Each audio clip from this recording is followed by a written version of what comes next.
Welcome, guys. Welcome to the first ever Anglo-Italian pod live stream. We are here for the Champions League final. Me and Tommy are ready to take you through it. We're excited. What shall I do, Roy? I think mute the computer and take away the banner. All right, the banner. I'll let you do that. Brand banners on the side. Sorry, guys. As I said, this is our first ever live stream, so we're getting used to a few things. There we go. Beautiful. And we are ready. So here he is. Here's the big man. As always, I'm Ruairi. You can follow us on Twitter at Italian Anglo Pod. And I'm joined by my fine friend Tommi, and you can find us on Instagram at Anglo-Italian Pod. Guys, this is our first ever live stream. Watch along, call it whatever you want during the game. We had to figure out a few things. One thing that we realized, we wouldn't have any computer to do research during the game, as one is filming us right now and the other one is connected to the TV to watch the game. But don't worry, it is a legal stream. It is a legal stream. It is a legal stream. If there's any police watching, you know. It's 4 letters. It's a channel that has got 4 letters. They're lined, 2 on top, 2 at the bottom, within a square. But we're not going to say the name.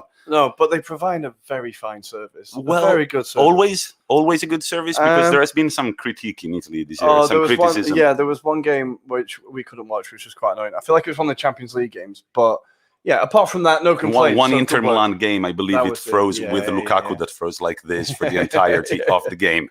Guys, we're going to tell you right away. If you're here, it's great, but what can be even greater is if you tell your friend. Tell your friend, are you tired of the usual commentary? Who are the commentators on English TV? Well, the worst nightmare is like McManaman, Keown, Michael Owen. Why is McManaman so bad? I don't know.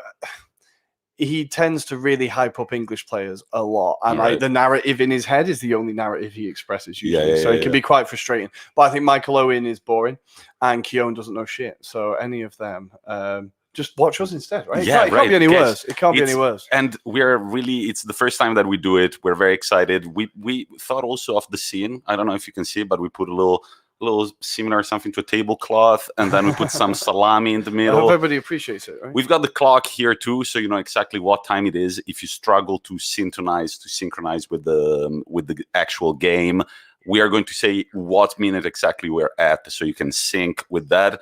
In the background, as you can see, beautiful Anglo-Italian pod artwork from Ruairi and Tommi. We've got the Champions League, the trophy, as you can see in the middle, the names of the 2 teams on the sides, and we've got also markers. We're just going to write the scores. We're just cool like that. We're kind of going analog a little bit analog. So, Champions League final, man. Champions League final. What does this mean to you? Like, a Champions League final, what is it?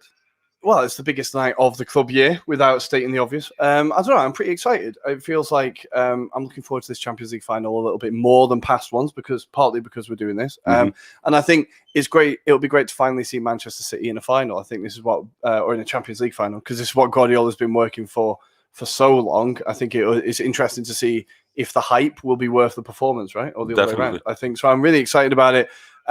And Chelsea, we've said, are definitely more than capable of springing a surprise with Tuchel. So I think I'm excited. What about you? I'm very excited. Champions League night, usually it's a good night because it's at the beginning of the summer, you know, like the weather is good. And I always love this period on social media because every team is celebrating their Champions League win. Okay. Maybe not Arsenal, but no, we're just celebrating the season's over. That's what we're celebrating. Exactly. So we basically, I don't know, it's a good moment. It's a good moment of the season. It's a good moment of the year. And it's a very exciting thing. Unfortunately, the fans make it all the more exciting. This year, they're going to be, what is the capacity, 20%? I think it was 8,000 each club got. Chelsea fans think quite a lot back. But from the scenes, there are a lot of people from Manchester City out in Portugal. So, yeah, I think it's going to be well supported. And, like, we were watching the highlights of the season before, right? Yeah. And I think it always takes away from the highlights the fact that there's no crowd. Like an amazing goal doesn't seem as amazing because you've not got people going crazy. So I think at least this final will, in the highlights packages in the future, will look as epic as it is because there will be fans. And we saw in the FA Cup it made such a difference to the intensity of the game. And I think, it's a big occasion. Best Champions League final you've ever watched before we get into this actual game? Oh, I think the best one I've ever watched, the one that sticks in my mind mostly, I'm sorry, United fans, is the Barcelona 3, United 0, or was it United 1? United Rooney 1. got one, didn't he? Yeah. I think that final always sticks with me because it was the best team performance I've ever seen in my life. And so that one always sticks in my mind. Obviously, the other one that haunts my dreams is the Arsenal Barcelona final, but I don't know why I took myself to that place. You didn't even bring it up. I took myself there. I don't know why, but that one always sticks, and it had an epic ending. But I have never, ever, well, epic for Barcelona. Yeah, but I have for never, Barcelona, ever watched the highlights again. But those are the two finals that come to mind. Usually, when it's two teams from the same country, it's a bit boring. So, touch wood, we won't have it this time, especially if they're both from Italy. If it's both Catenaccio versus Catenaccio, that Old Trafford final, I will never remove that from my brain. How boring that final was. Oh my god. There was a friend of my father's who's a big time AC Milan supporter, and he, like many doctors, he's a surgeon, and he was addicted to cigarettes big time. And he said basically, if we win in Manchester, he was at the game, I'm gonna give up smoking. And then a bunch of time after, I was just like, so how's it going with the not smoking? It was like, it's actually very easy to quit smoking, but it was very difficult not to smoke during the game. So I'm glad that during that game I could smoke because it was so fucking boring. Yeah, Jesus. Yeah, I remember. I think I must have been at high school at that point, but I remember watching it with my dad and just being like, "This is a terrible." Memorable for how terrible it was. It was. But hopefully tonight, let's not kind of concentrate on the shit finals. Which final do you? Well, apart from the Inter one, you're not allowed to say which final, right? Yeah. But greatest final for you? In case some listeners here don't know, Ruairi is an Arsenal fan. I'm an Inter fan. Of course, the Madrid final in 2010 is my favorite. But also, and we've already discussed it in our pod, but I really, really enjoyed the Bayern Munich Chelsea final. It was because it was for 85 minutes. It was more going towards Bayern's way. I remember a shit ton of corner kicks from Bayern. And then, I don't know, that goal by Müller, they were playing at home. They were playing in Munich. That goal by Müller at the 88th. And then that Drogba goal, one of my favorite goals of all time. That was so clutch, dude.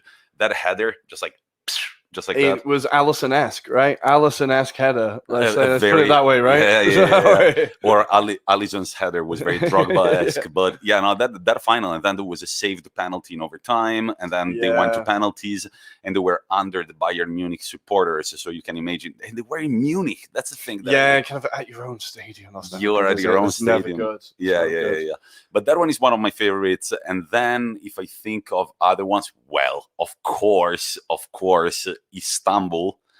Yeah, I can't believe it's taken us this long to mention it. Liverpool I kind of wiped it from my mind. Liverpool against AC Milan. No, that's very, very stable in my mind all the time. That was incredible. I was just a little kid watching a Champions League final, and my father's neighbor, who was an AC Milan fan, came knocking at the door at halftime with a bottle of champagne, and he said, "You guys want to celebrate?" And in that moment, I was just like, fuck, no, they're not going to win it. And my dad was like, Tommy, I've watched the Champions League finals for 40 years. Nobody has ever overturned a 3-0 except that Liverpool Of course team. It was Liverpool. It seems oddly fitting it was Liverpool that did it. But let's talk about this final. Chelsea and Manchester City. Let's rewind since the beginning of the season. Would you have expected this final? Well, I think, as you can see, as my predictions are always correct, I did predict that Chelsea would do great things this season. I just thought it would be at home. Did I think they'd make it this far in the Champions League? No, because obviously at the time they had Frank Lampard as manager.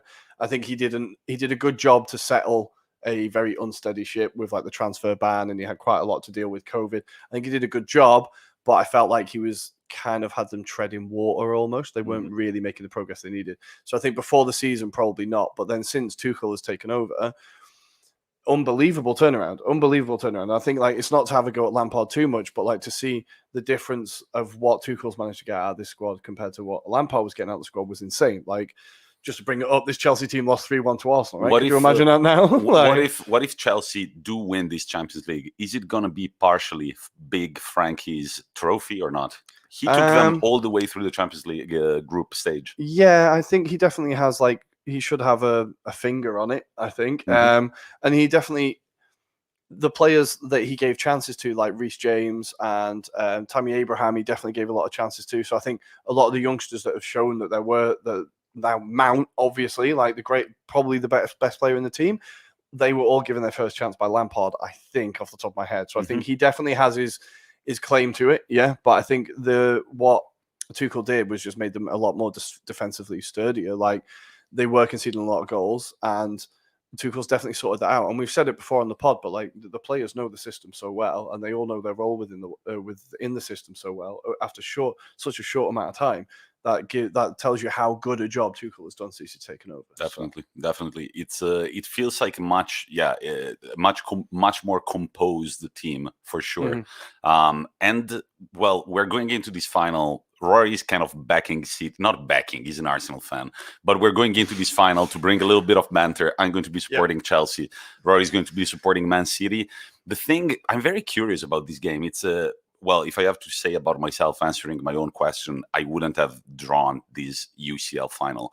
But I remember that at the beginning of the year, we were saying that Chelsea had the potential of being one of the best teams in Europe for the squad that they had. One thing that we got absolutely wrong is that their spearhead, Timo Werner, was, I mean, we looked at the highlights from Chelsea's Champions League campaign, and in the 15 minutes of highlights, there were at least 5 minutes of Timo Werner missing sitters. Absolutely missing sitters. It did kind of stick out just how many chances he did miss. But, you know, I've put money on him tonight to get a goal. I think this is going to be Werner. All right. So I put money on him to get a goal tonight. I think all those misses are going to lead up to a fantastic 3-yard tap-in that's going to count. Yeah, right? Why not? Well, that is not the only bet I have on, listeners. You'll be pleased to know, and I will probably lose all of them. Do you want to share them with the listeners? There are only 3. No, there are 4 right now, Rory. So you can tell me if I can get up the comments, which is why I'm looking at my phone. I'm not being rude. I'm trying to get the comments because we don't remember. We didn't realize we wouldn't have a computer in front of us. I have put money on a 2-1 win with Manchester City winning 2-1 with Gundogan getting a goal. I've put money on Giroud to be the last scorer because I think he might pop up with a little winner. I think if Chelsea do get a winner, it will be him to score it. And then Werner to score at any time, just because he has to end. I think the bad luck, karma has to pay him back at some point, right? And why not in a Champions League final? Why not? Why not, Tommy? It depends what he has done in life. You know, karma is all about that. We don't know good old Timo. We don't know the girlfriends he has treated badly, dumped in the middle of a rainy night. Like, we can't know about that. So karma takes everything into account. We don't know enough about good old Timo. Rory, who are the viewers at this stage in our stream? Sorry, I'm not gonna lean back. We've got Steve Cole and Chris with us saying hello. Sorry, we've not been able to type back, boys, but we will get better as the stream goes on, I hope. So thanks for joining us. I hope you're as excited as we are. Guys, tell your friends. Be like, guys, these 2 guys rock. One is rocking a Senegal shirt. The other one, throwback. Tell us about your shirt, dude. This is the 3 Lions, baby. This is the first England shirt I've ever owned. Really? Yeah, it's a weird one. I think now Chris will appreciate this, but my mum was always not too keen on me wearing an England shirt. Because Rory's mum was Irish. Yeah. Maybe I said too much about what the beliefs may have been. She didn't hate England, but anyway, she never really bought me an England shirt. And then I saw this, and I just think it's such a beautiful shirt, and it makes me think of, well, it's Italian 90, so you know, a bit of an Anglo-Italian connection, and it looks cool as fuck. Definitely, right? But I don't really get how they ever played in it because it feels like it's almost plastic. Can I touch it? Yeah. Well, it feels a little bit like honestly, an Easter egg wrap. Just the wrapping of an Easter egg. Just walking here, I was sweating. I was like, oh my god, this is like if I was running in this, like running in a bin bag. But anyway, yeah. I'm pretty excited. I like it. Yeah, and I'm wearing a Senegal shirt. This was a gift from my friend Amadou Sek.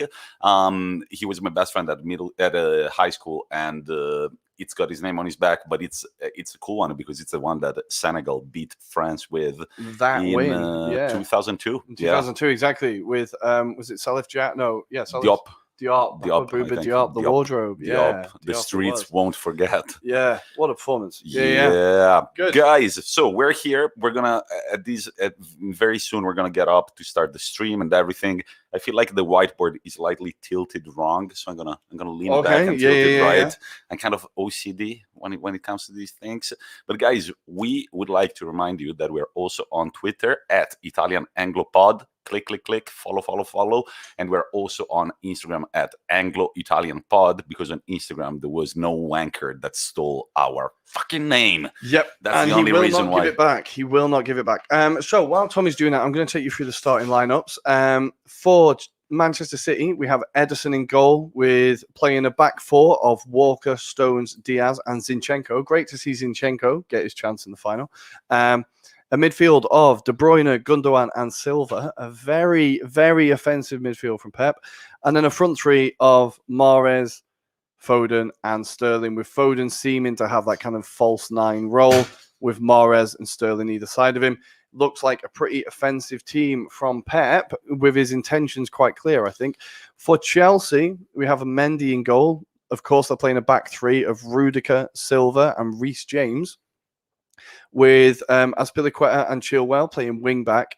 Kante and Jorginho in midfield, of course, with Werner and Mount behind Kai Havertz. Don't know what happened there.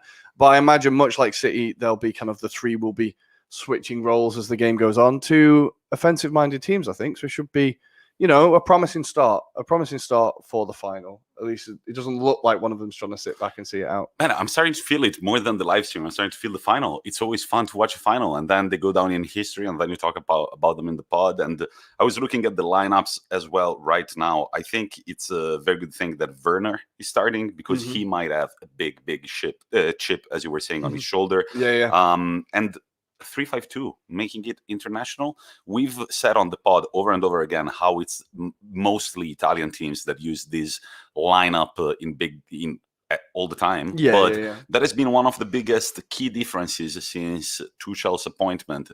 Before, Chelsea were playing with a 4-man defense. Right now, they've moved on from the 4-3-3 that Lampard used to use, and right now it's a 3-5-2, 3-4-1-2, 3-4-2-1. So it's always around that.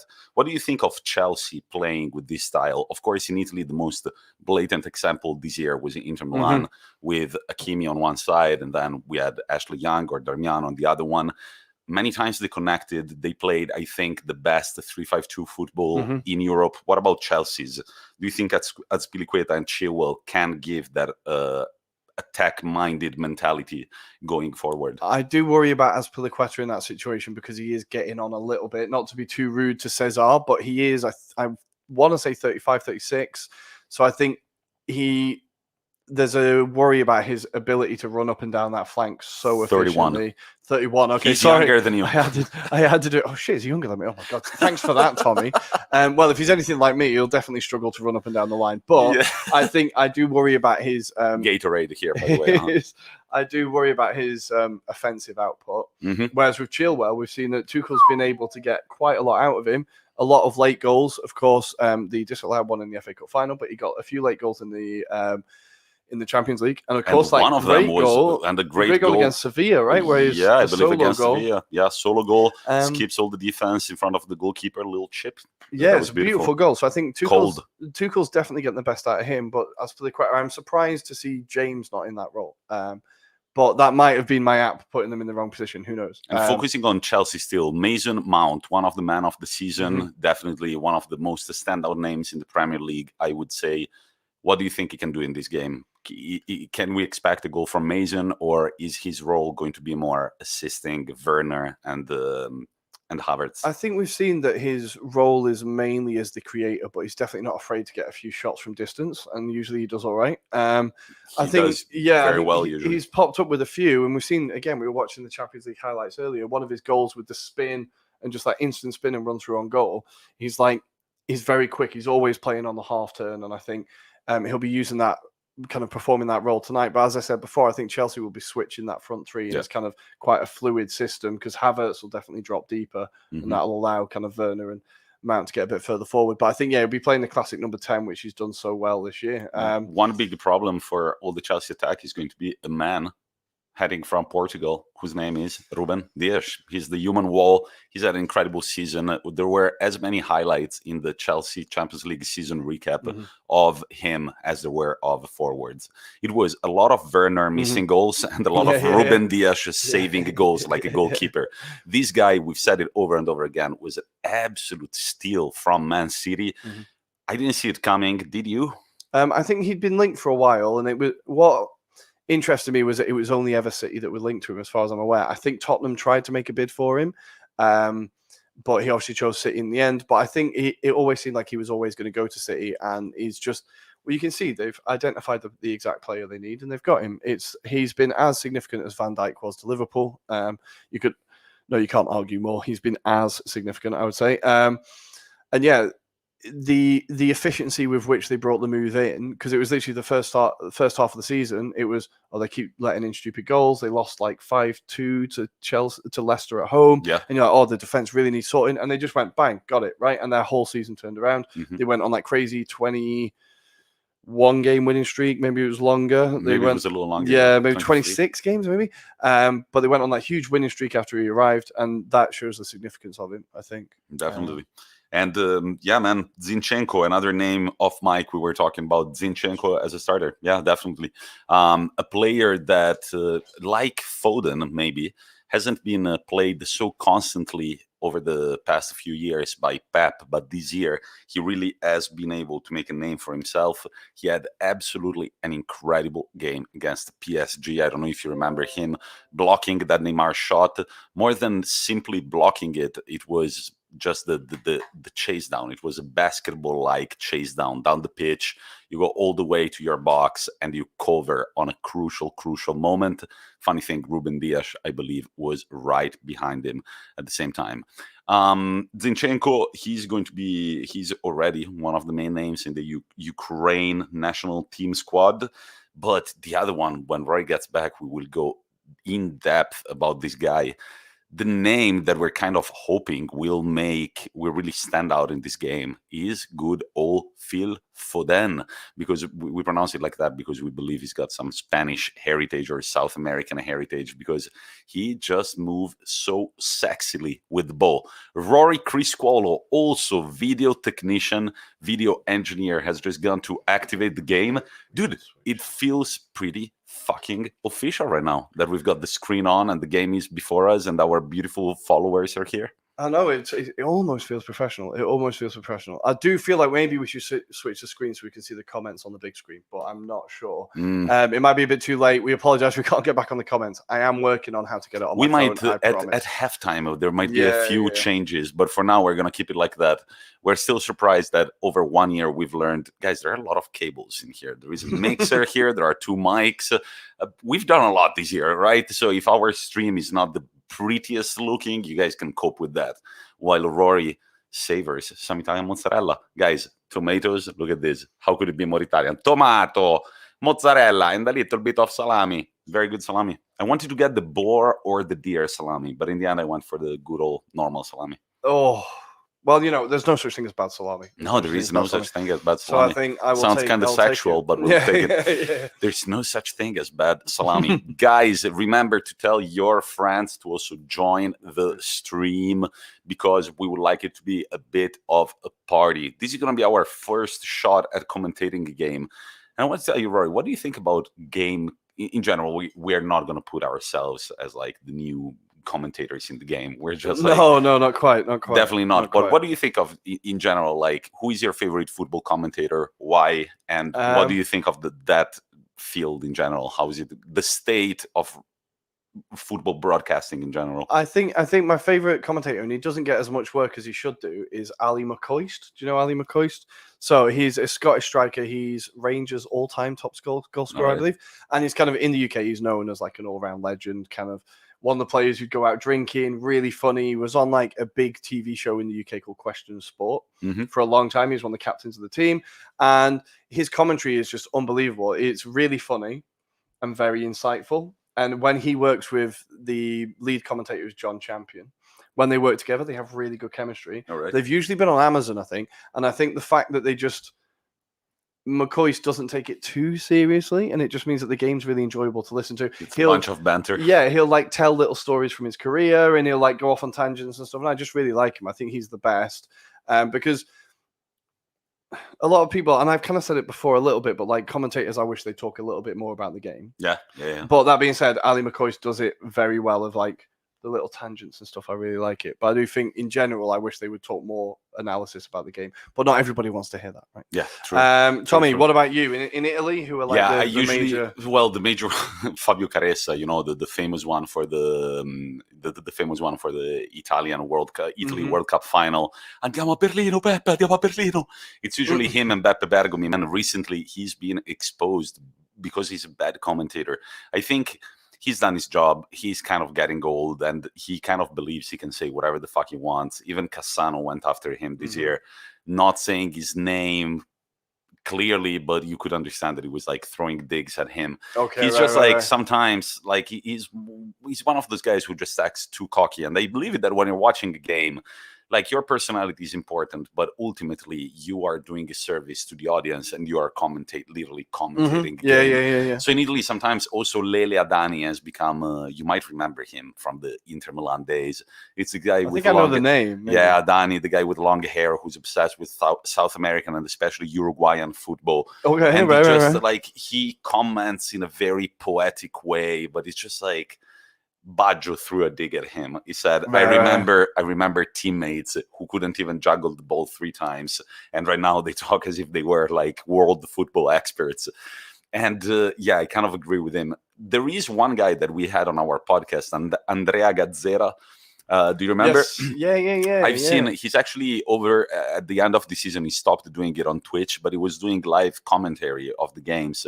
He was good. He's actually very, very good, very knowledgeable, very humble. And he used to play football until last year. He had a bad injury. He had to stop, but it was very good to see that there are some young people like trying to get into this business. Who knows? We might be the next ones. Well, I think it's very difficult, as we're probably about to show how difficult it is. But yeah, I think we need to start. We've just seen the players walking into the tunnel, into the stadium, and it all looks a bit Black Mirror. There was like fans through TV screens waving at the players as they walked in. It all felt a bit like dystopian, right? I didn't notice. No, it was like through a webcam link or something. It was really shit. It felt a bit dystopian Westworld type thing. But look, the players are arriving. They're showing all the highlights.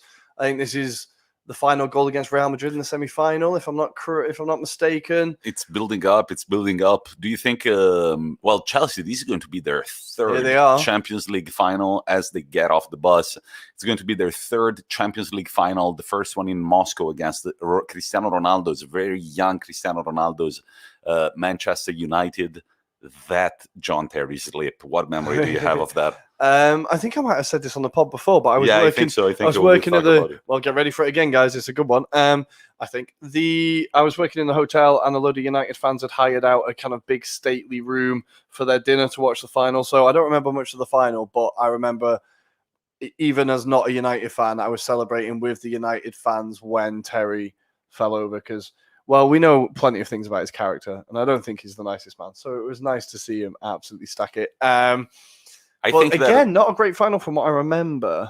I think Chelsea, like if Chelsea had won that final, it wouldn't have been a scandal. They were the worst team, maybe, but it wouldn't have been a scandal. It was a very closely contested final. I remember that was under Avram Grant. Remember, it was really weird. And really remember weird. Also that it was pouring rain, and not only John Terry missed this penalty, but also a certain Cristiano Ronaldo. He did.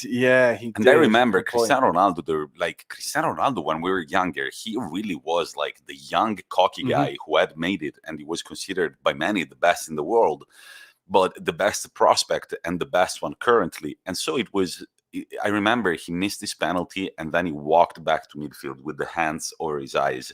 And I was just like, oh shit. Like football is not always a fairy tale. Then as I'm thinking it's not always a fairy tale, the captain of the opposition slips while he's taking the decisive penalty. That's fucking crazy.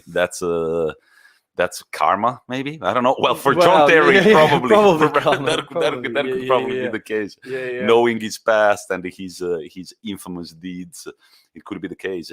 I'm looking at Edouard Mendy warm up right now. How crucial of a purchase has he been for Chelsea this year, in your opinion? Sorry, where are you going? I was going to go change something. No, go change it. I'm going to say it right now.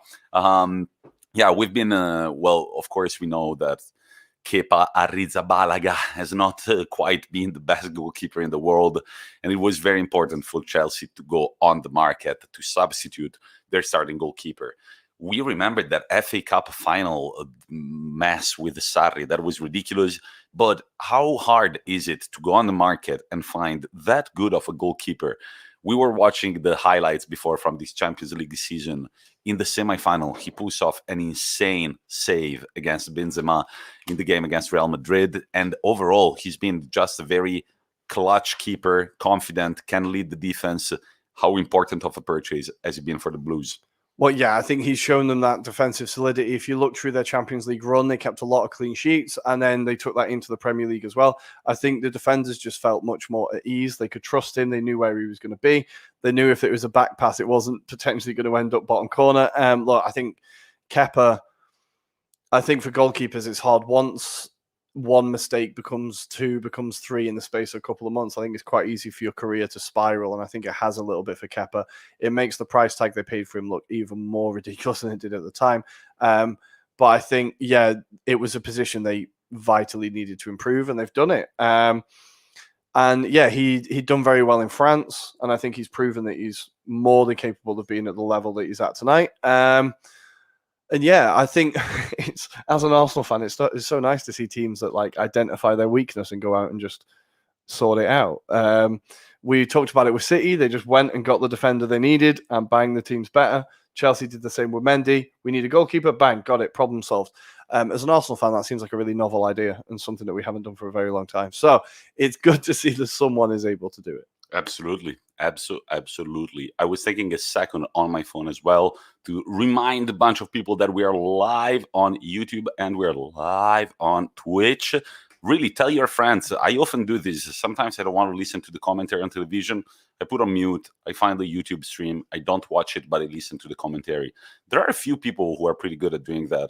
They're very constant throughout the time too. They've built a following, and Ruairi has just put a beautiful banner. Champions League final, Manchester City versus Chelsea. What's the name of our stream right now? Champions League final, Watchalong? I believe it is. I wrote the hilarious blurb, if you all want to sit down and read it, earlier today, but I can't quite remember what I put in there. I think it is Champions League final live stream. I'm pretty excited. It's the first one. I'm kind of worried about if I do have enough rubbish to say over 4 hours, but I'm sure I'll manage to impress myself. The thing that worries me, but you guys will cope with it for sure, are going to be the toilet breaks, because we're drinking Gatorade, as we've told you, and Gatorade has got that thing that sometimes just sends you straight to the toilet to take a good old leak. You don't buy it, you just borrow it, as they say. Dude, beautiful pictures, by the way, today, and videos from Portugal. A lot of fans, maybe too many in these times. No, love to see it. No. I'm sure the Portuguese think it's too many, as their city has been sieged by pissed Brits for the last couple of nights. So I'm sure they think it's too many. But what stadium, man? It's not really a stadium that gets a lot of spotlight, is it? El Stadio Dragão, I think. O Estádio Dragão. There we go. We've got the Portuguese. No, by the way, guys, Porto is a beautiful, beautiful, beautiful city. In case you've never seen it, it's on the River Douro. They also make very good red wine. I went there with my ex-girlfriend, and it was beautiful. It was a time where I believed I could do anything. And I went to a music festival in Barcelona for 3 days. And then I went biking from Lisbon to Porto, basically destroyed the joints of the ligaments of my left knee after like 1 day of biking uphill. Okay. But it was very cute, because at a point I couldn't bike. Like I bit through the pain for 4 days. We actually met a Portuguese physiotherapist who did an electroshock on me, and it was very cool. And he competed in the Giro d'Italia, and the biking race in Italy. And I was dude, it's clear that with this knee I cannot bike anymore. He looked outside in the waiting room, and there was my girlfriend. He looked at her, and he was like, looked at me, and he was like, just go fucking bike and shut up. I was like, all right, fine. After 2 days, it felt like I had a knife in my knee, and I couldn't bike anymore. So we took the train, but to get to Porto, we decided to bike for 20 kilometers just so we would get into Porto with our bikes. And guys, there is like the delta of this Douro River is absolutely beautiful. There is a lot of there are a lot of birds, big birds too, a lot of fauna and flora in general. And then you get on this little boat and you go through the river. And as you approach the city, I don't know, you see all these mountains and the city is built on top and there is this big bridge. It's I like the Porto more than Lisbon. Have you ever been to Portugal? I've been to Lisbon, and it's I absolutely loved Lisbon. I thought it was amazing. I went with my family and my good friend Al, and we went on a night out in Lisbon, and it was a good time. The Portuguese love to drink. Portuguese love to drink. I think I saw a study that was a few years ago, but it said that the Portuguese drink the most in Europe. And it seems like on their nights out, they go pretty hard. And there is a strong connection between Portugal and England for some reason. They love some whiskey. The oldest ever alliance, mate. The oldest ever alliance in the world. And God knows why. Two naval forces, maybe. Yeah, well, maybe. I think we do like port in England. I think there was some agreement over port, maybe. Port's quality. I love drinking. We should have had some port for Porto. We really should have. We're sticking to Gatorade tonight, though. Yeah. Guys, I'm going to take the first of, I hope, very few breaks. Really? I'm going to leave you alone. Christ. Rory, talk about something. We've got some time to kill. The game is starting in 10 minutes. Remember, guys, to spread the word. I'm going to leave you to Rory for 5 minutes. Okay, right. 1 minute. Yeah, there's not even anything on the screen to talk about. I'm going to try and figure out how to get the comments. But it looks like we've got a few here joining us, which is good. Kickoff is getting close. This is me definitely filling time, guys. So let me see if I can get some of the comments.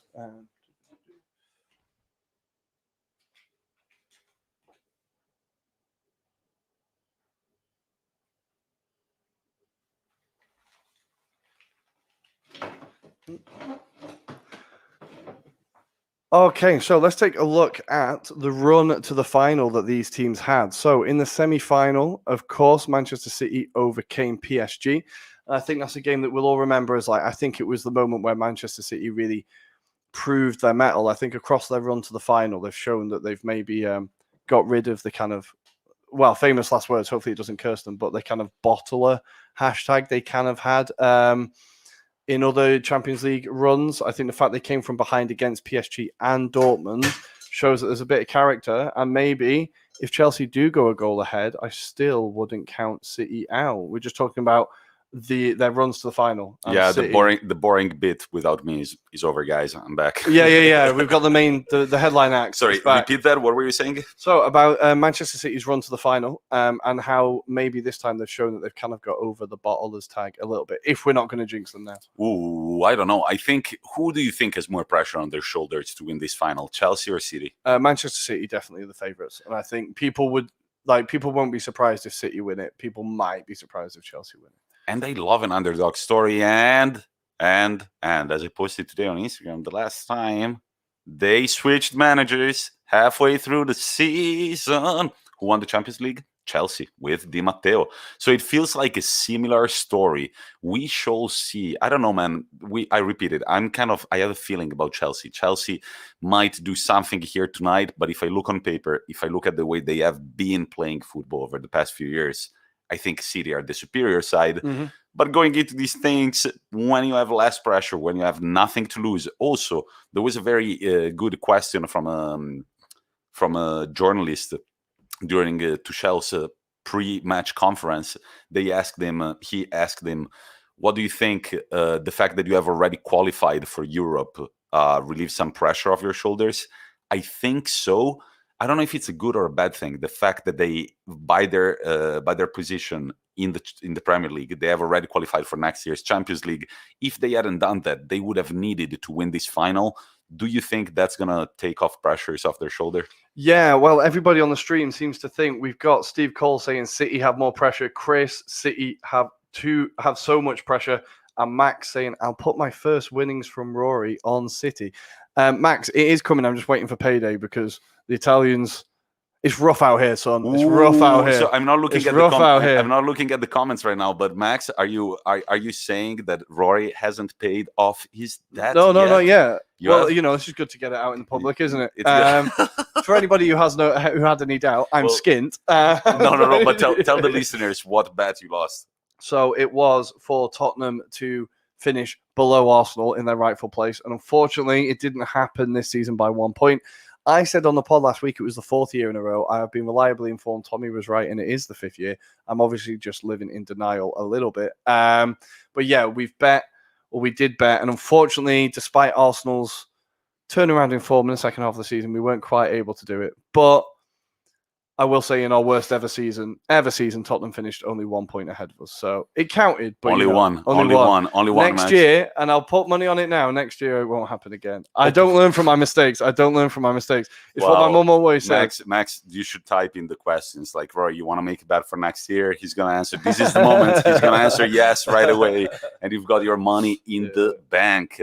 Who is this? Is this one of the Jenners? There is a commercial with a weird, I don't know. That's the one. Who is this blonde girl singing? Guys, I don't know if you've got our same. It's not Selena Gomez, is it? No, I don't know. It could be. It's whatever. A millennial female singer. A millennial female singer. They all tend to look fairly similar. Yeah. But she's currently dancing over the city of Lisbon. Yeah, she's currently doing that. It's Marshmello. It's Marshmello. That's who it is. They're doing their opening song, right? Oh, and they're so big though. I didn't realize he was such a big DJ. He's dominating the entire city of Lisbon. I feel like we definitely sounded old in that bit, not knowing who was doing the.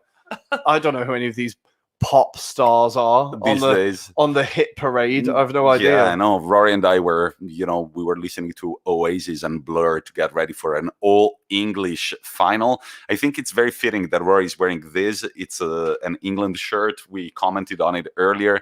It's also very impartial. It's just like, hey guys, I'm a little bit dark blue, a little bit light blue. It's got both shades, and I'm English, so this is like the bandwagoners t-shirt right now. I was definitely getting some funny looks on the metro. I think I look incredibly English, so I kind of stand out on the metro anyway. He also looks incredibly handsome. Oh, Tommy, you're too kind. Maybe that's why they're there. Maybe that's why they're there. But being on the metro in shorts and an England top and a backpack and then a bag of beers clinking, I think people were definitely giving me like, oh, here's the English guy. There's been a bit of sun and he's run into the park on his own to get pissed. I think people were definitely giving me a few looks. You were giving the loner drinking at the park vibes. Yeah, living your best life. But I think I definitely stuck out a little bit more. But like I said, I'm a big fan of this shirt. It turned up just in time. Turned up yesterday. So thank God. I really like the English crest. I don't like the new Italy shirts for this summer at the Euros. It's like the cheapest design that could be made. So all the posts that you see on our Instagram page, I made them with a free website called canva.com. I believe with that website, I could have designed Italy's shirt for the Euros. It looks terrible. That says Italia. Like Italia, it's a white shirt that says Italia. They're getting ready. Coming out. The teams are starting to come out. This guy intimidates me so much. His name is Kevin De Bruyne. When his face turns the color of his hair, there's gonna be trouble. Rory, one word, one adjective. We're English teachers, right? One adjective to describe Kevin De Bruyne. Majestic. Majestic. I would say lethal. If you give him that half a meter of space outside the box, you might be in for an absolute Euro goal from outside the box. Yeah, well, we saw the one, was it against, the one where he just smashed it? It wasn't against Dortmund. Who was it? It was against Porto, maybe. He stuck it absolutely top bins. They gave him an inch too much space. Let's see if anybody touches the cup. You can't do Marat looks the other way. Mendy looks at it. Kante doesn't. He's played quite a few finals. Jorginho looked at it twice. Thiago Silva is praying as always. This guy is either playing football or praying for God. Werner, you better not touch, not look at it. Okay, good. He's looking straight in front of him. The place looks pretty full, eh? It does look pretty full. It looks packed. Almost packed. Look at that. COVID is over. What a place to be right now, man. I don't want to get carried away with it, but it feels... The night that COVID ended. It feels like, well, there you go, guys. Tommy's jinxed it. We're now going to go into our 5th lockdown, is it? Because Tommy's called it. It feels like a proper final. It feels like a final. This is good. Champions League anthem is playing. We're going to shut up for a second. You can turn on your televisions, or we can sing it ourselves. No, let's not do that. I'm gonna veto that, Tommy. You're welcome, listeners. I'm vetoing that. By the way, rapping Mr. Mendy with my Senegal shirt. Yeah. The players look focused, as they should look, considering the amount of money that they make and the importance of this game, right? Yeah, okay. Unnecessary dig, maybe. I think. It's the most important day of your job. It's the highest point of their career for a lot of them, right? Lineups, we're looking at them right now. Manchester City lining up with a 4-3-3. We've got Zinchenko on the left wing, Ruben and Stones in center back position, Walker on the right, Foden, Gundogan, and Bernardo at midfield. De Bruyne, trequartista behind Sterling and Mahrez. As we said previously, a very offensive-minded lineup. Are you surprised by any of the choices? Not really. I think a few people seem surprised that Aguero was on the bench, but I think seeing how City have set up most of this season, that's not a massive surprise. I think he will get to come on. I'd be surprised if he doesn't get to come on, especially if they need a goal towards the end. Who else better to bring on for his farewell before he joins Barcelona? Because another aging striker is definitely what Barcelona need. So this is his final farewell for City, and I think we'll expect to see him later, but I think a few people were surprised he hadn't started.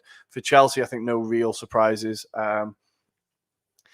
Who've we got? Yeah, I think it's kind of the lineup that Tuchel's liked for most of his time here. I think seeing James is playing at wing back. So yes, Mendy, we've got a 4-4-1. I don't think it's going to be a 4-4. No, it's a 3.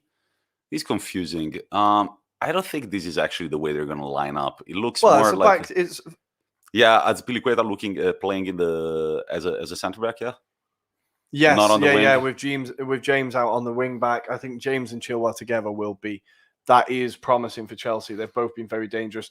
James's delivery is usually spot on. He's very good at getting the ball into the box. There he is, young Philip. And guys, before we start, a little moment for me and Rory Criscuolo. I just want to tell you, congratulations. This all started last year as just like some drunk talk. Let's do a podcast and shit. Here we are. 2021 Champions League final. Manchester City take on Chelsea.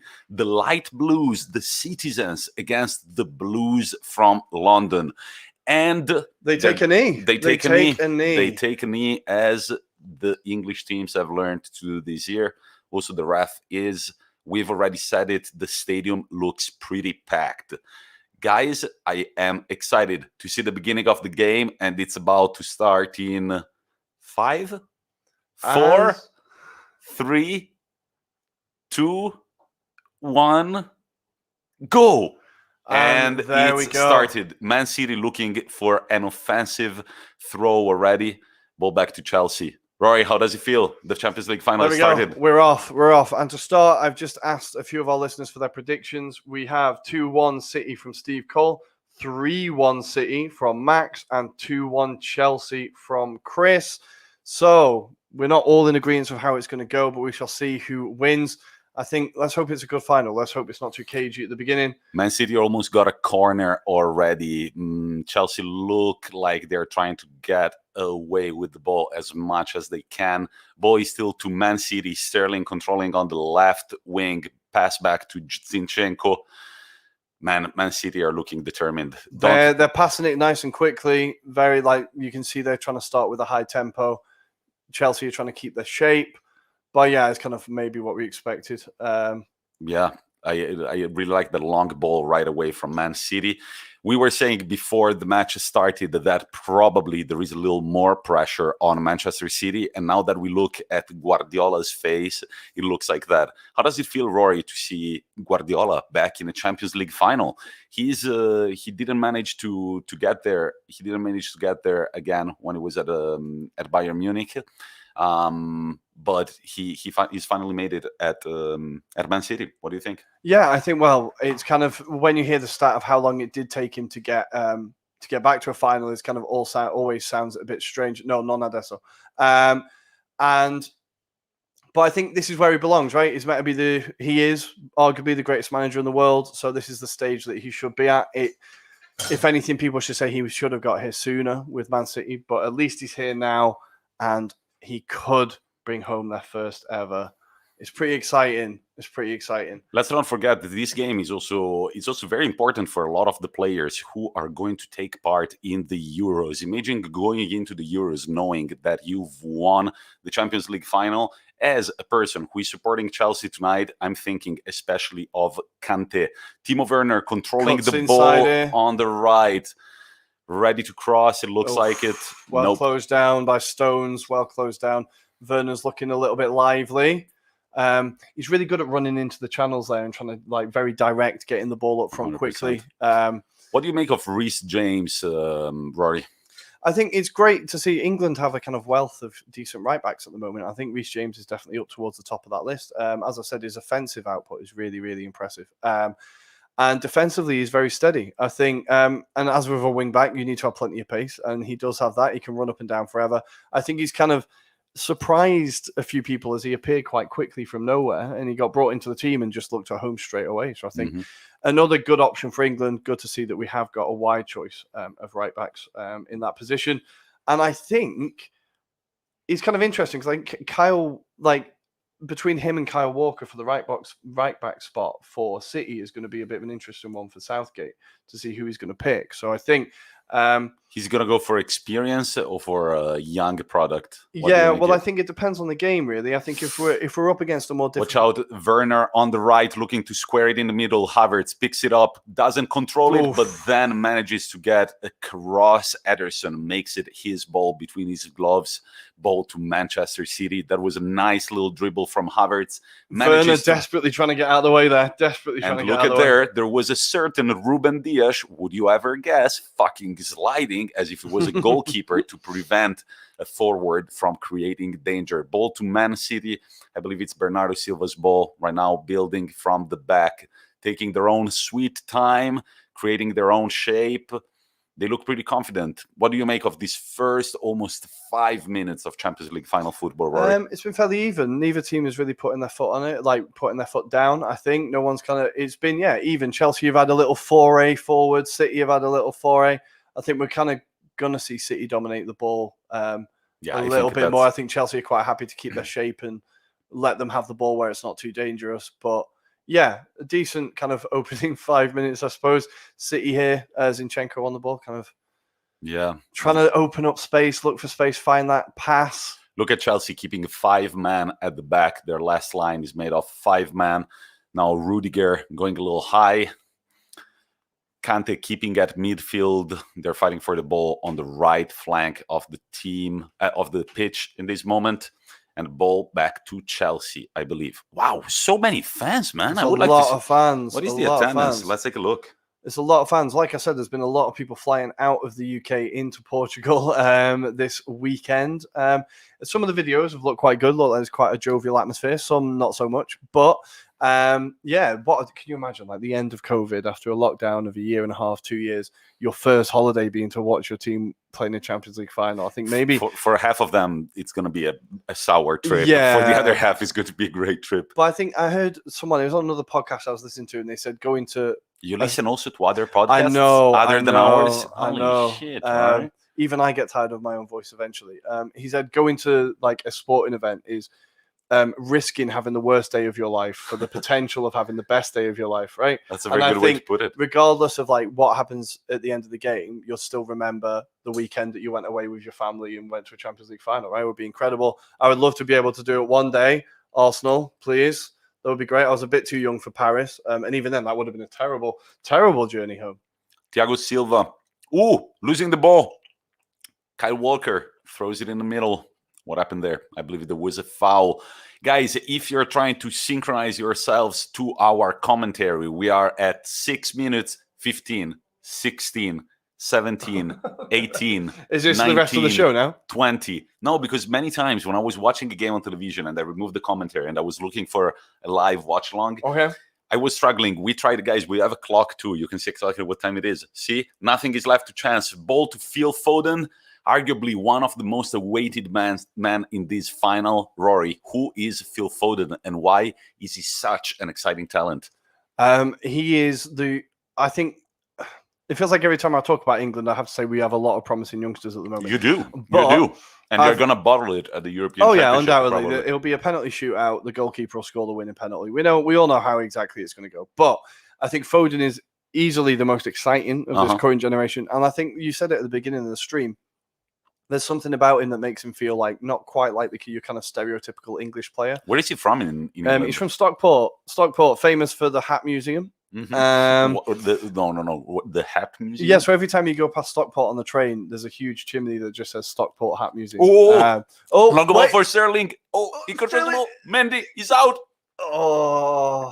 And this was the first real opportunity of the game. Rory will go back to the hat factory in Stockport. It was very interesting.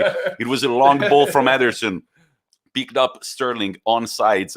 Reece James managed to get a touch on it. Sterling tried to back heel, but Mendy was there. Good job, especially from Reece James. It's going to be a corner kick for Manchester City. Phil Foden, number 47, squaring up to take it with his left foot. Let's see where it's going to go. This is a big moment. The first real promising attack. Got him by Cesar Azpilicueta. Zinchenko laughing. We don't know why.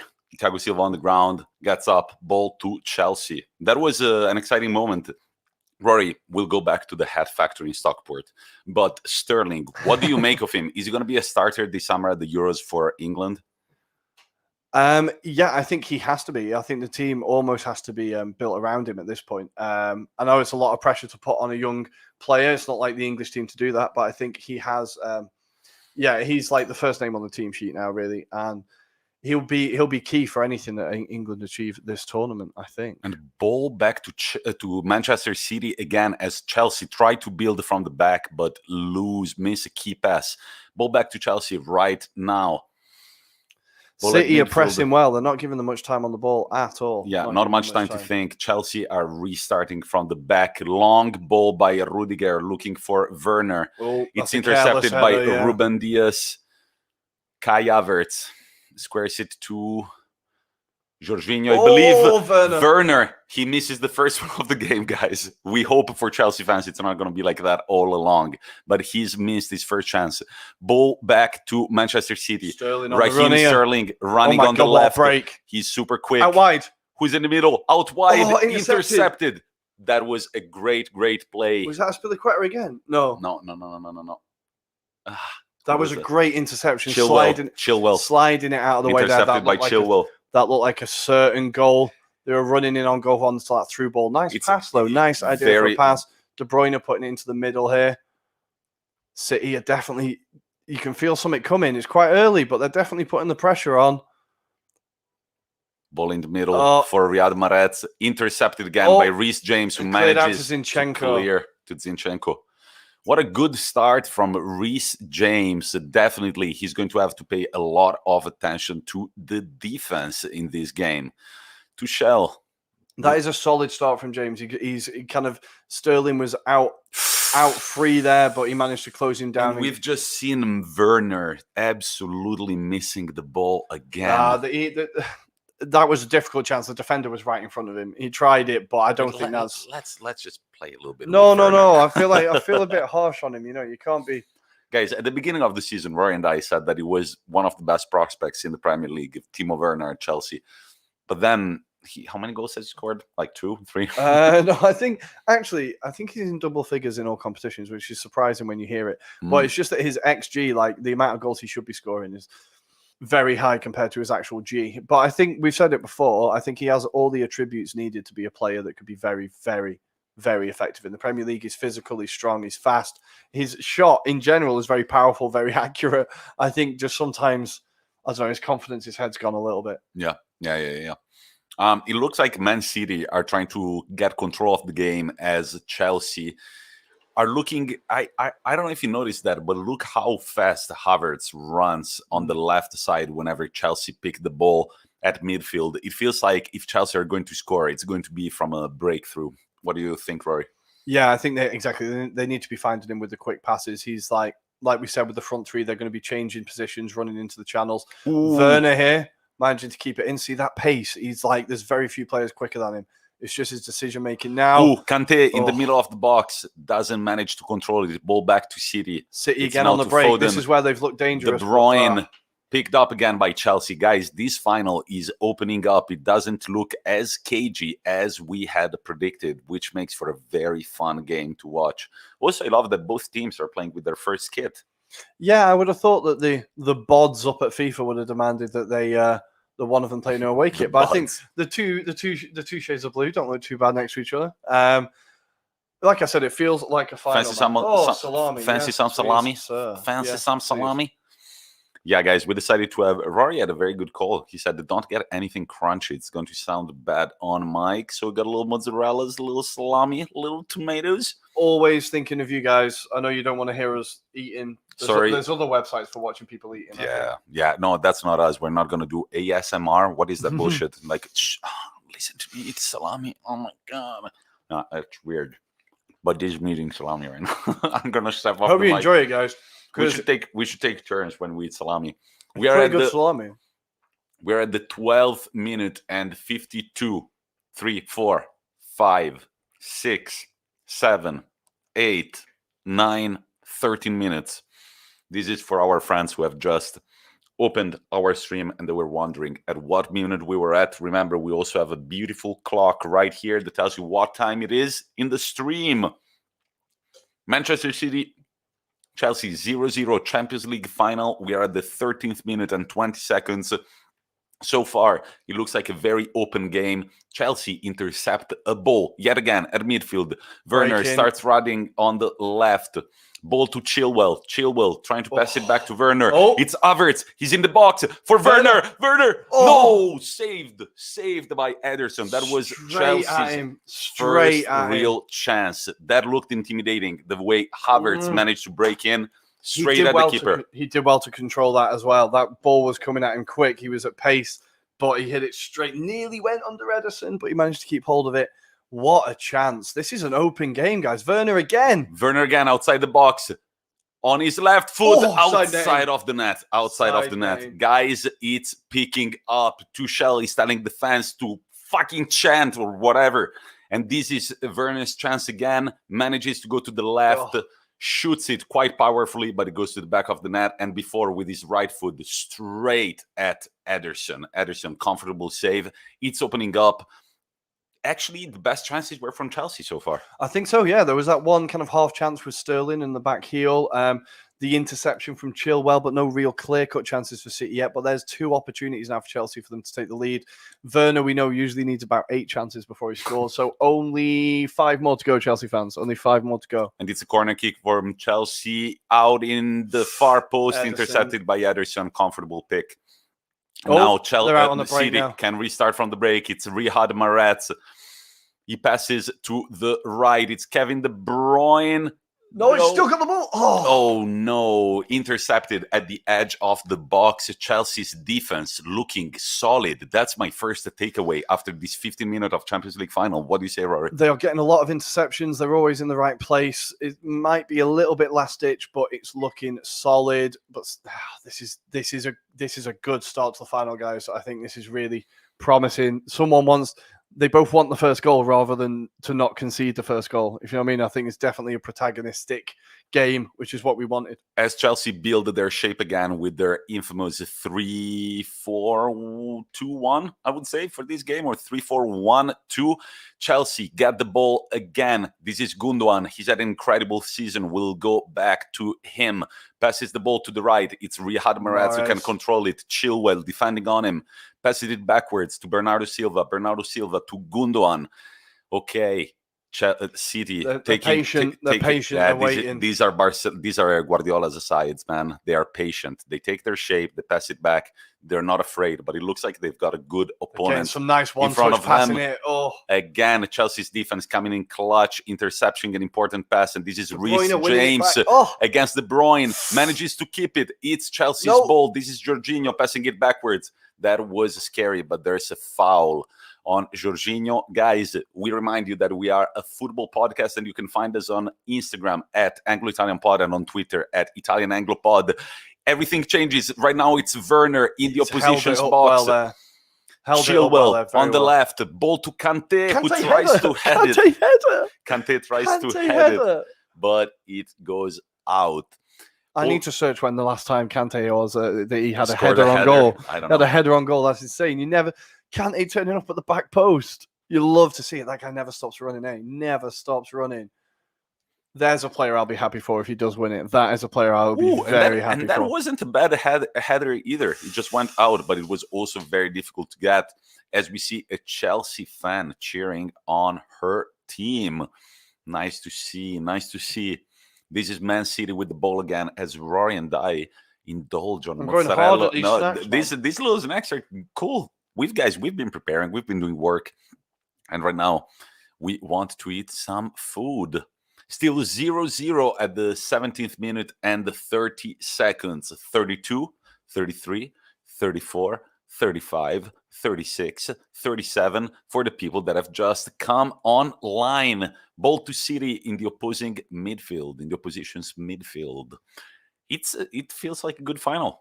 Yeah, I think both teams are kind of, I don't know, it's been like when one team attacks, it's suddenly been very open. So we need the pace of this game to maintain, I think. Yeah, Chelsea definitely creating the better chances. They look very dangerous on the counter-attack. They're getting very, some nice quick balls into Werner and Havertz. If I was City, I wouldn't mind controlling the game, but it's kind of intimidating that Chelsea are so quick on the counter-attack, on the break, whenever City lose the ball.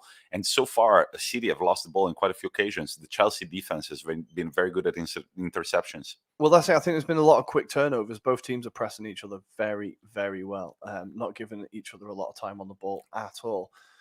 De Bruyne here. Oh, they're still waiting, looking for that key pass.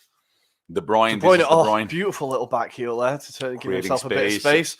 Through ball. No, for Sterling. Too far. No, Cesar Azpilicueta comes in clutch. Ball goes out of play. Right, Tommy, I'm going to leave you to speak while I get another beer because I noticed we're both out, right?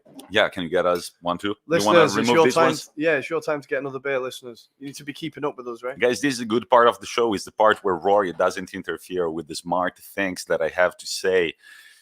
We are the Anglo-Italian pod, guys. As Ruairi tries to kill himself inside my house, I don't want to have a dead British man in my apartment. That would be hard to explain. City's ball, again, they go back to Ederson. Guys, remember, you can follow us on Instagram at Anglo-Italian pod, on Twitter at Italian Anglo-Pod. And if you want to make a donation, you can't make a donation because we're not cheap fucks yet, and we're not asking for any money. We just want you to have a good time.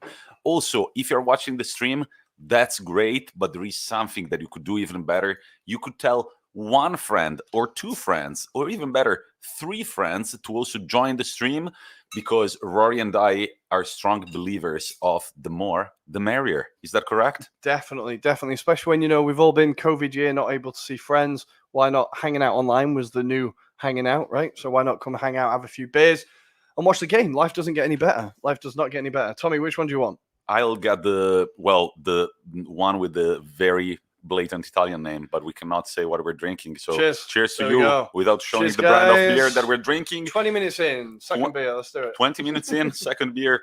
Actually, believe it's the third one because there was one before starting the live stream. See, I've already forgotten. Woo. A piece of salami almost making me choke. Ball back to Chelsea. This is Havertz controlling at midfield. Ball to Werner. Doesn't control too well. Sterling gets it back, going to the left. Opening is Kevin De Bruyne. Ball to him. He's in the box. Squares it to the middle. Clutch intervention and interception by Cesar Azpilicueta. Coming in clutch yet again. This is what Chelsea defenders have to do. I think that Tuchel, whom we've already covered, is pretty defensive-minded coach, definitely has told these players, don't give up on the chase down. Make sure that you get that ball.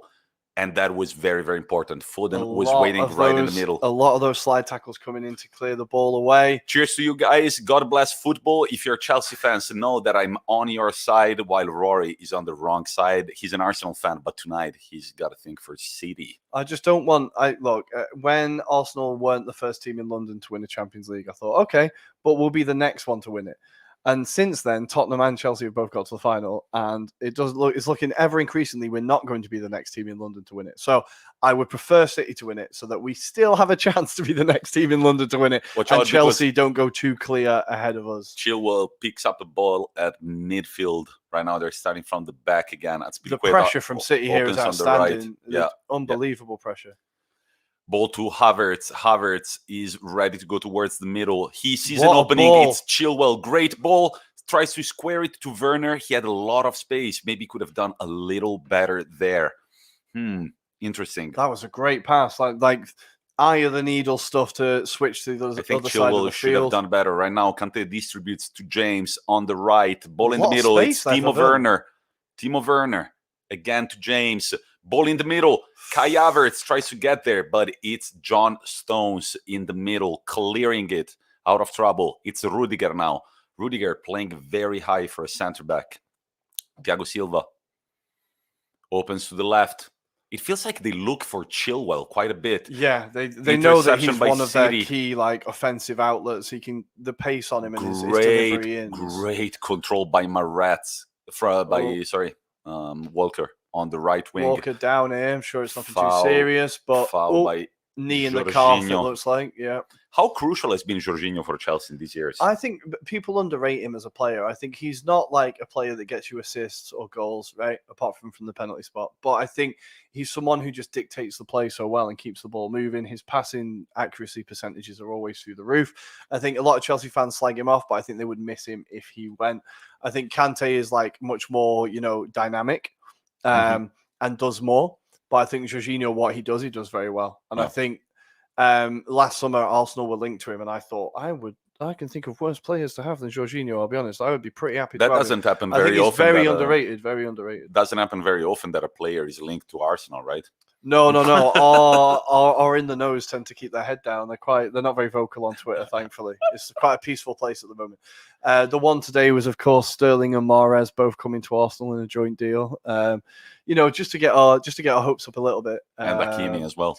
It's because it's the time of year where they need to sell season tickets. This happens every year, Tommy. They sell season tickets. We've got a war chest. It's the famous Arsenal war chest. Then every year it gets lost in delivery and never turns up. So we're kind of used to it. But I think they've both been two key players for City this year. Probably Mahrez more than Sterling. But Mahrez, man, what a very interesting purchase from Manchester City. I was saying it in the pod because we are also podcasted, the Anglo-Italian pod. You can find us on Spotify and Apple Podcasts. But I was saying it some time ago. Who were we talking about? Mahrez. Yeah, we were talking about Mahrez. I said it in the pod some time ago that I think when he signed for Leicester, I was like, poor him. He's never. When he signed for City, I was like, poor him. He's never gonna get playing time. But then again, another Guardiola masterclass at being like, you need to be introduced step by step until you have that final decisive spot in the team, just like it happened with Phil Foden. But right now, attention please. Will the real Slim Shady please stand up, because Chelsea have an interesting free kick. Roy, teach me something about yards. How many yards out the box? Oh God, my estimation, I don't know, I'm going to need an aerial shot. Probably 25, 30 yards out on the right wing. It looks like Reece James is going to put it in. As I've said, his delivery usually is outstanding. They do have the option for a left footer there as well if they want to switch it up. But I think looks like it's going to be James. Either James or Chilwell. Are we going to see another Kante header, Tommy? We're going to see another Kante header back post. Ooh, that was directed towards Havertz. And Reece James has it again here. City trying to push out. And all the way back to the goalkeeper. Good pressure from City. Very good pressure. Mendy shutting with off the ball. All the avenues there. Werner is offside, as he often is. And Zinchenko's got the ball. No, wait, it's De Bruyne. They look the same, but one has a captain armband. That is, exactly. That's going to be my telltale sign for this evening. Yeah, because they do look like father and son, would you say? I think Zinchenko looks really, really young, but De Bruyne looks young as well, right? He's got, De Bruyne is, he could look like De Bruyne's little cousin. Let's say little cuz. Guys, we're at the 26th minute, and the deadlock is yet to be broken. Ball back to Chelsea. It's Stones right now. He's opening to the left.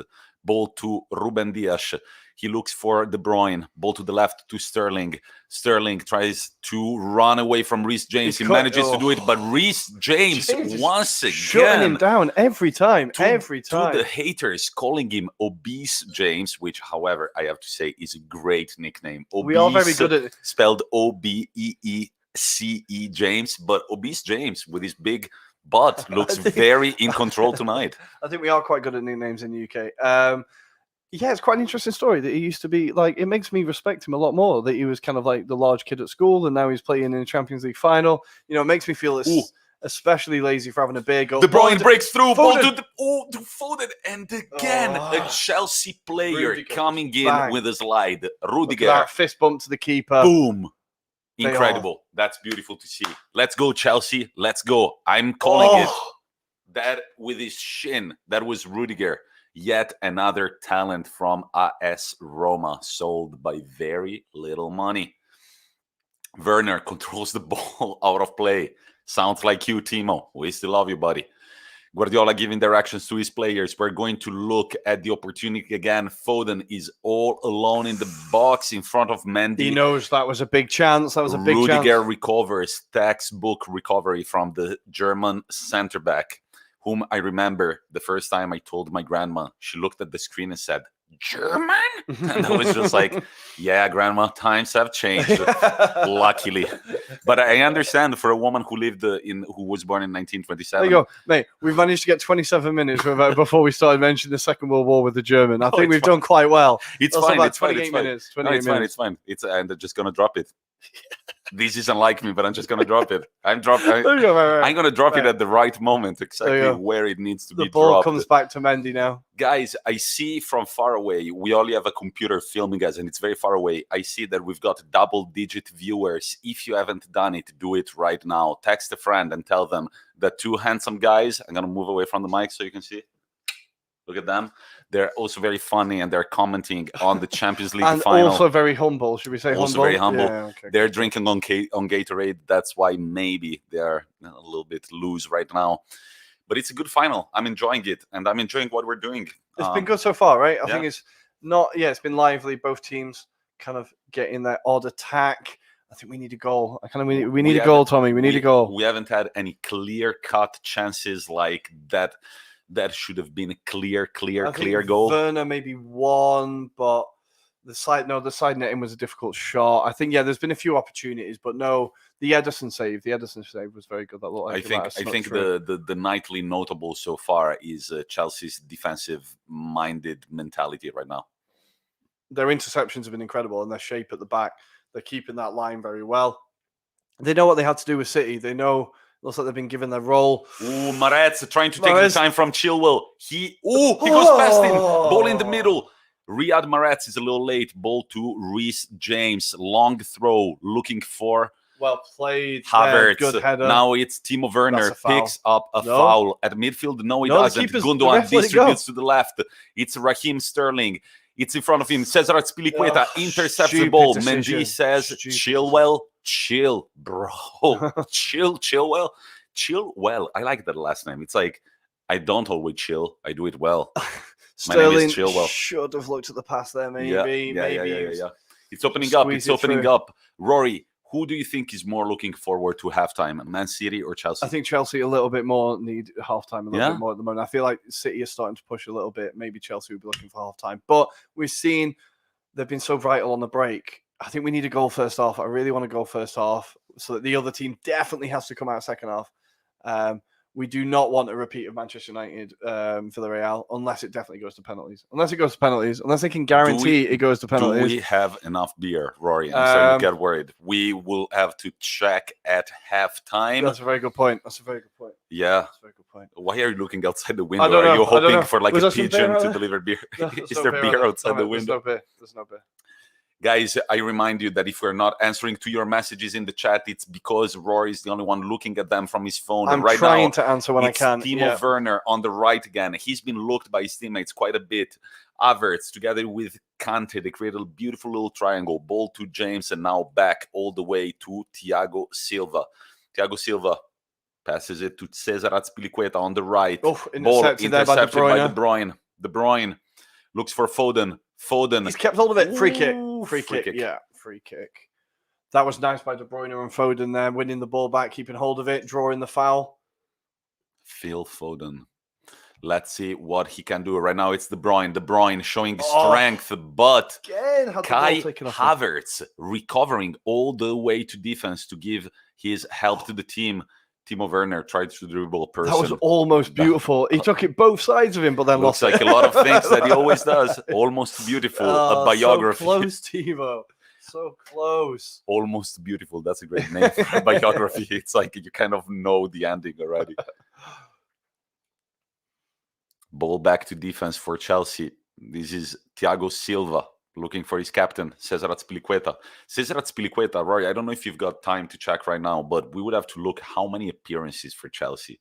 That guy has been there for quite some time. Azpilicueta, yeah. Well, he's been the captain for a good while. I believe he won the Europa League with them with Sarri. He would have been there in the Conte team. He's seen a fair few managers in his time at Chelsea. He's always been there when they've won. I think he's like the biggest legend for the club since Terry, maybe. And this is Reece James taking the ball down all the way to the opposition's box, down the middle, ball to Timo Werner. How's he gonna ruin it? Passed it back. Our screen's gone funny, guys. Our screen's got funny. Now it's not funny again. It's not funny anymore. It says Azpilicueta outside the box. Ball to James. Kante distributes backwards. Right now it's Chilwell. Timo Werner. Both teams are shaping up very well in defense, making it hard for each other to find those passes. They're having to pass back a lot. Ball over the top. Easy there. Ooh. Simple. Did that go out? No, Ederson had to pull up a funny control. I was saying before the game that Kyle Walker looks like a rugby player. Does it make sense or not? I think I can kind of see it. He maybe has the physique. I don't know enough about rugby. Maybe Chris, I know you're a bigger fan of rugby. What do you think? What position would he be playing on the rugby field? Or is he too much of a soft football fairy for whatever they call it, macho ball, whatever they call it? I don't know. Rugby. I don't know in England what is England's biggest city for rugby? Wigan, maybe. It depends. Rugby league or rugby union. We've not really got time to go into it. Rugby league, definitely Wigan or St. Helens. Rugby union, I don't know. Maybe London has some big sides. Honestly, I'm showing my ignorance with rugby here. That's why I only have enough time for one sport in my life, really, and a little bit of American football. That's it. And we've got the first yellow card of the game. We, of course, we're talking about rugby, so we didn't see the foul, but it's Ilkay Gundogan who picks up the first yellow of the game. Chris would say he would definitely be a winger in rugby. I do remember they're the ones that have to run very quick with the ball. And Bath could be the biggest city for rugby union in the UK. Again, yeah, I am not that up on it. The Six Nations I'll watch sometimes, every so often. Rugby, not a thing in Italy, Tommy. No, rugby, we've won the what is called the wooden spoon. Oh yeah, quite a lot. Yeah, we've got quite a few wooden spoons to stir our soup. Nice. Is this a water break? Yeah, this is a water break. Oh, there he is, Giroud.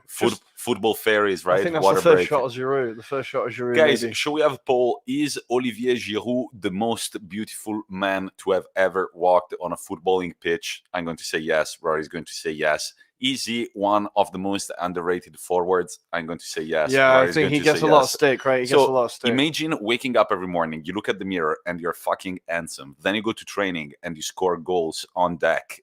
How would you feel if you were so unconsidered by other people? Like, you're awesome, you look great, women love you, you go to training. I think he's got enough to not worry about that. He doesn't give a shit about whether we talk about him as like one of the world's greatest strikers or not. I'm pretty sure Olivier is crushing it without us like telling him how good he is. Well, we still think you're very good, and we don't get all the stick that you get. Exactly. I would definitely have him back at Arsenal. Watching the highlights up for the Champions League, I was like, oh, that's what a striker looks like. Yeah. That's what a striker's supposed to do. Let's not forget, we were looking at the highlights from this season's Champions League and all the goals scored by Chelsea players. We could say that Olivier Giroud has had a big say in Chelsea playing this Champions League final right now. Well, he has. He scored a lot of goals. Of course, the 4 against Sevilla is the big standout. He scored a few winners along the way. I think this is why it's kind of why the reason why I put on for him to score a late winner. I think he's often the player that, because he offers something so different to everything else Chelsea have got, he's that kind of, strong, hold up the ball, aerial threat. clinical finisher, really. I think because he's such a kind of weapon off the bench. I think, a great option to have.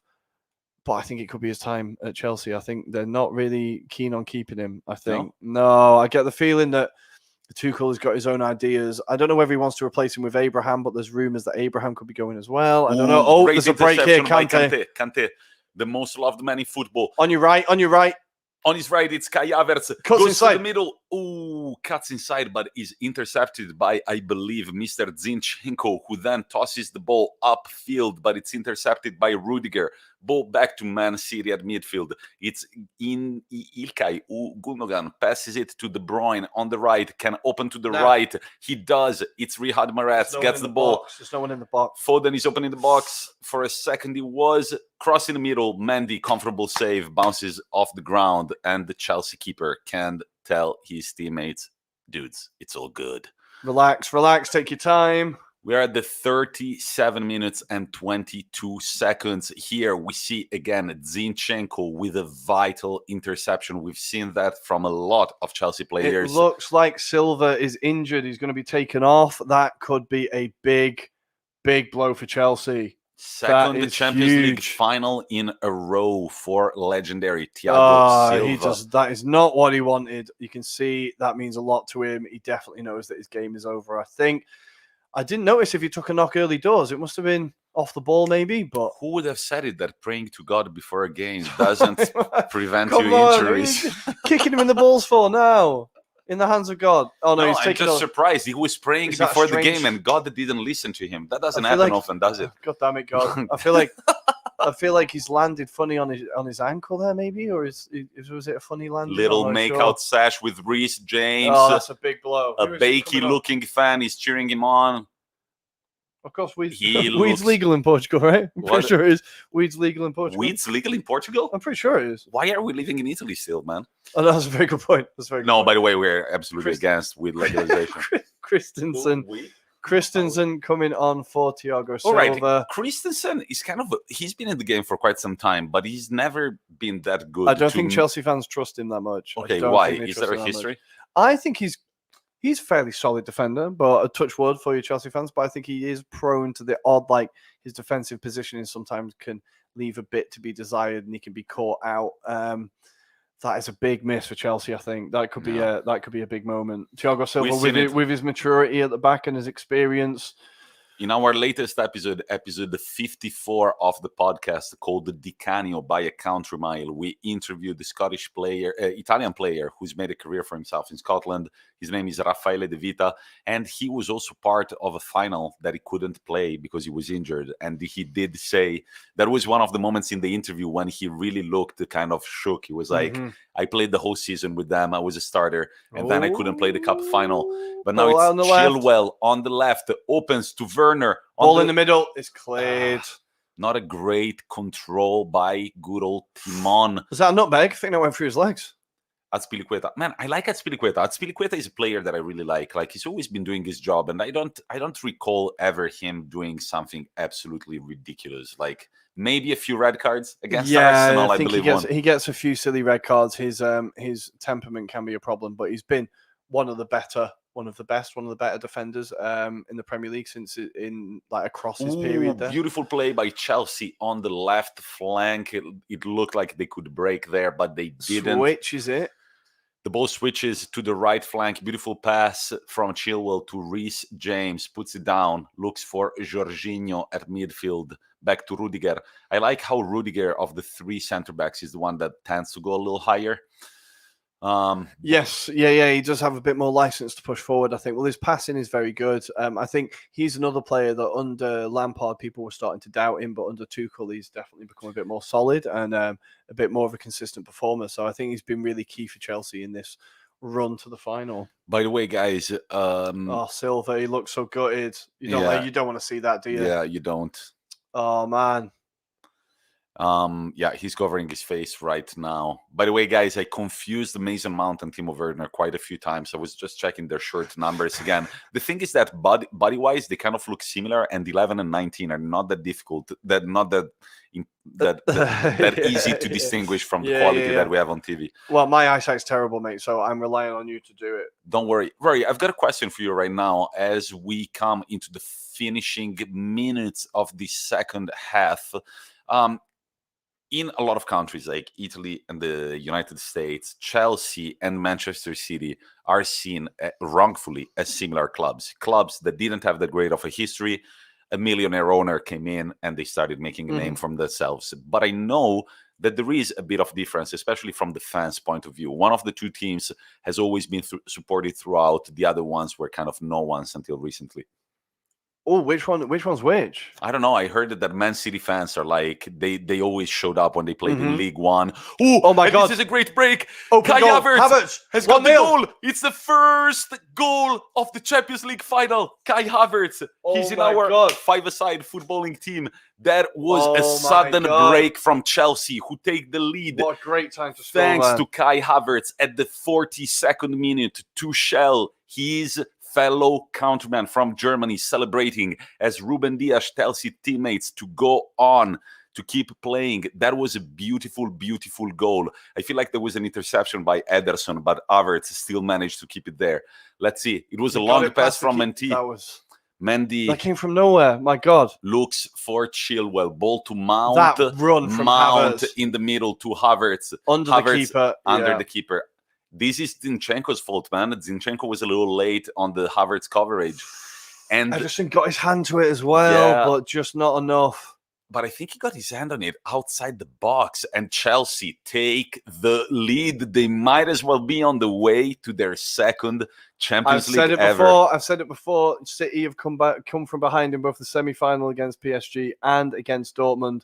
I think they could still do it, but that is a big goal. 42nd minute. The team talk for Pep Guardiola has definitely changed now. Guys, one thing about Gatorade, when you start drinking a bunch of it, sometimes your mouth feels a little pastier. Yeah, it's a little difficult to speak. Man City fans looking shocked. Can I say one thing about Man City? I think they are a little arrogant. More arrogant than the Chelsea team they are right now. What do you think? Yeah, I think Man City definitely feel like this is theirs. And, well, now it's looking less likely. They need to wake up. If they can get a goal before half-time, that would be huge. But I think Chelsea now, it's just about seeing it out until that whistle goes, right? We shall see. I'm eating some salami right now. Hey, we did say it. Chelsea. You see, guys, if you've listened to our pod, you know that we say a lot of bullshit. But we did say it. It's going to be on the counter. Yeah, they always look dangerous on the break, and they've managed to do it. That ball and run. That's a ball from Mason Mount, I believe. And that run from Havertz is like, that is incisive. Ederson. Is Ederson at fault there? He had nothing he could do. I think Zinchenko is at fault. He's too late on Kai Havertz. And I'm swallowing my salami right now. Oh, that sounded bad. God. Okay. Ball forward. Man City are trying to get a goal before halftime, but it's not going to happen as Foden doesn't manage to control the ball. Kai Chelsea Havertz could get another one here. Ooh, Obese James on the right flank. No, I'll stop with Obese James. I just think, Reese, we've talked about online abuse. We're all like against it. We've posted about it. Stop saying Obese James. No, I'm going to stop saying Obese James. But I just think that from a linguistic point of view, it's kind of funny. Obese spelled obese. A little pun. It's a little pun. Yeah. But Reese, if you think I'm joking, just go back to the episodes. I actually talk about your story, and they say that it's beautiful. But man, Chelsea here keeping the ball well. They're keeping the ball well. Okay, now attention, please. There could have been a slip there from Chelsea. This is, I believe, Kyle Walker trying to control the ball, but Mason Mount goes towards him, intercepts, and it's a Chelsea throw in. Do you think Mason Mount should go back to the long early 2000s hair? That he's kind of rocking it. He's kind of rocking it a little bit. Although I saw a really weird picture of Mason Mount as like a kid. Yeah, with long hair. He looks exactly the same. It just looks like someone shrunk him because he looks exactly the same. It took me ages Yeah, it was really weird. I think there was an artist that for a while was making the footballers all midgets, right? And it kind of went viral. Phetru. And it looked like that had happened to Mason, but it was just him as a child. It was really weird. It was exactly the same. Ball by Kante in. Werner controls it, and you would never believe it. He doesn't shoot on target. Oh, that was poor. It's a difficult ball to control, but that's poor. Guys, we are going to take, during halftime, we're going to take a little 10-minute break. Please, in that time, if you've got the time, if you've got the opportunity, tell your friends to tune in the Anglo-Italian pod and to give us a little cheeky watch or listen while they're watching the game. Either is fine. Either is fine. We are very lucky. We both are beautiful people, and we both have beautiful voices. You can choose. I feel like I'm a bit more humble than Tommaso. No, it's a Gatorade again, guys. This brand of Gatorade. Gatorada. It's Italian Gatorade. All right. Tuchel, man. Tuchel, whom we've...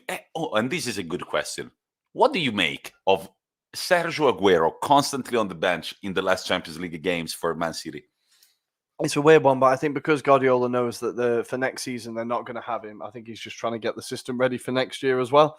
And maybe he sees it as a bit of he has to start bleeding these players in, like Foden, into the system that he's going to have over the next couple of years. So I think Aguero, he's using him very well as an option off the bench, but the future of Man City does not involve him. So I think it's probably for the best. But it does seem strange to have one of the greatest strikers in the world on the bench. But you know that he can come on. He can come on in the 70th minute. Oh, he can come on. That would be, how beautiful of an ending would it be if Aguero got the winning goal in this the guy who got the winning goal for the Premier League, right? Yeah. If he gets the winning goal for the Champions League, there's going to be 10 statues of him outside. Ooh, they're not going to have enough space. I like that. Ball back to City in the last 17 seconds of the first half. The ball goes to John Stones, who opens to the left to Ruben Dias. Ruben Dias back to Stones. Looks like they won't have time to pull off one last play, or maybe, yes. No, Kyle they've Walker, won it back again. Ball intercepted by Chelsea. Free kick. Okay, Rory. No, is that no? That's half-time. That's halftime. Guardiola straight to the locker room. Rory, before we go to take our break, what do you make of this first half? And then I'll tell you my takeaways. I think that was an entertaining half. I think maybe you would say Chelsea did create the better chances, and they probably deserve a little bit to be ahead. I think they created more clear chances than City. An interesting half. Good attacking football, end to end. That 45 minutes went very quickly. We didn't struggle for things to say, and that's a good thing, right? That's a good thing. I told you Rory was worrying about it. We did anyway. I don't think we did. No, we didn't, dude. We've got 175,000 viewers. They wouldn't be here otherwise. Yeah. But no, I think it's been guys, I'm trying to support Chelsea here. I think they've been less brave than Man City, but they've kept their shape better, and I do think that the advantage is deserved. Super cool finish from Kai Havertz, and the most important thing in that goal is the pass by Mason Mount. What a beautiful pen, and what a beautiful run. One thing that I'm going to say right away is that it looks like Chelsea players rely a lot on their left back, Chilwell. Yeah. Is that correct? A lot of action coming down the left there. I think both him and Reece James have been very good. James more solid defensively. He's had a bit more to do defensively than Chilwell, I think. But Chilwell has been really good at getting that ball up quick up the left, and I think they're going to keep doing it. I think Kyle Walker might be struggling a little bit. He's had a few moments where he's looked a bit wobbly, so I think that is where they've had most of their joy. But I'm going to request that we go on an advert break because I need a refreshment break. All right, Rory, I will let you, as I keep speaking, I will let you go Sorry, to guys, the you're going to see this face really close up, and I apologize. Well, luckily, it's a pretty face. Guys, we're going to take a break. We're going to be back 5 minutes before the second half kicks off. Tell a friend. Remember, the Anglo-Italian pod is having a live stream, and they are absolutely awesome. If you can't convince them, remind them that we also have a whiteboard. And wait, Rory, before we sign off, I'm going to write the score on the whiteboard. This is the most technologically advanced thing we have on this stream.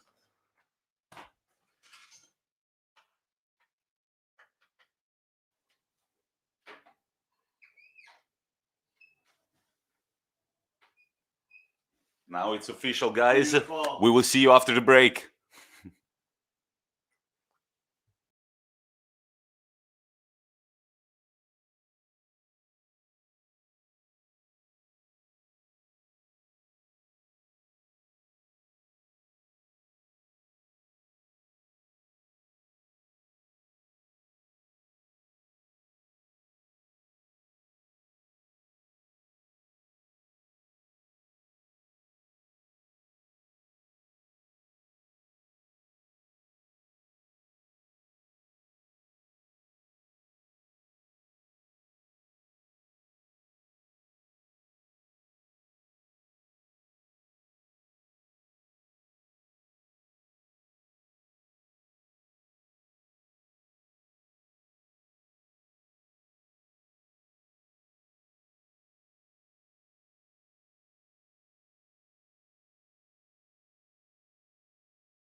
And guess who's back? Back again for the UCL final. That's us, the Anglo-Italian pod. I'm Tommi, joined here by the fine Ruairi, Chris Qualo from Crew, Alexandra. Struggling to put my headphones on. There we go. Struggling. Gatorade will do that. I promise to you. I'm all right, guys. I promise I'm all right. We are all right. We did enjoy our break. There was a little bit of toilet, a little bit of tobacco smoking involved. Nothing else was smoked. We can't guarantee that. We wouldn't do that during Hands on hearts. a live stream, despite our clear views on the legalization of this substance. We are back for the Champions League final, second half. Chelsea are leading 1-0. Ruairi, was it a deserved lead, yes or no? Yes, I think they did. Like I said, they did create the clearer chances. I think they kind of had a few more threatening breaks than City, and I think they got the goal they deserved. Yeah, I think City need to be a bit more incisive, a bit quicker in their attacking play, because as we saw, the Chelsea players were getting very good at reading the passes, intercepting and clearing them. So I think, yeah, City need to speed it up a little bit and get maybe De Bruyne a bit more on the ball. I don't know if he's had that much time on the ball and had the chance to pick out the passes. What do you think? I totally agree with you, but I think that what's making it difficult for the Manchester City players is the organization of Chelsea in defense. We've covered it in the pod throughout the season, the fact that maybe PSG were kind of tired of Tuchel because he's too conservative of a coach, and maybe with all the stars that they have in their team, they want to see more offensive football. But I feel like at Chelsea, it's working perfectly. The amounts right now, we don't have stats in front of us because all of our computers are taken, one for filming us, the other one for having the game on. But the amounts of clean sheets they've had ever since Tuchel has been appointed. It's impressive. Yeah, it's definitely, as I said before the game kicked off, I think it's the main thing, the main difference that Tuchel's had on this team is that they are much more defensively solid. But we will see how solid they are as Man City have a fairly promising free kick. De Bruyne on the ball, maybe 30 yards out, looking for an in-swinger. See if we can get the ball, get someone's head on it. Let's see.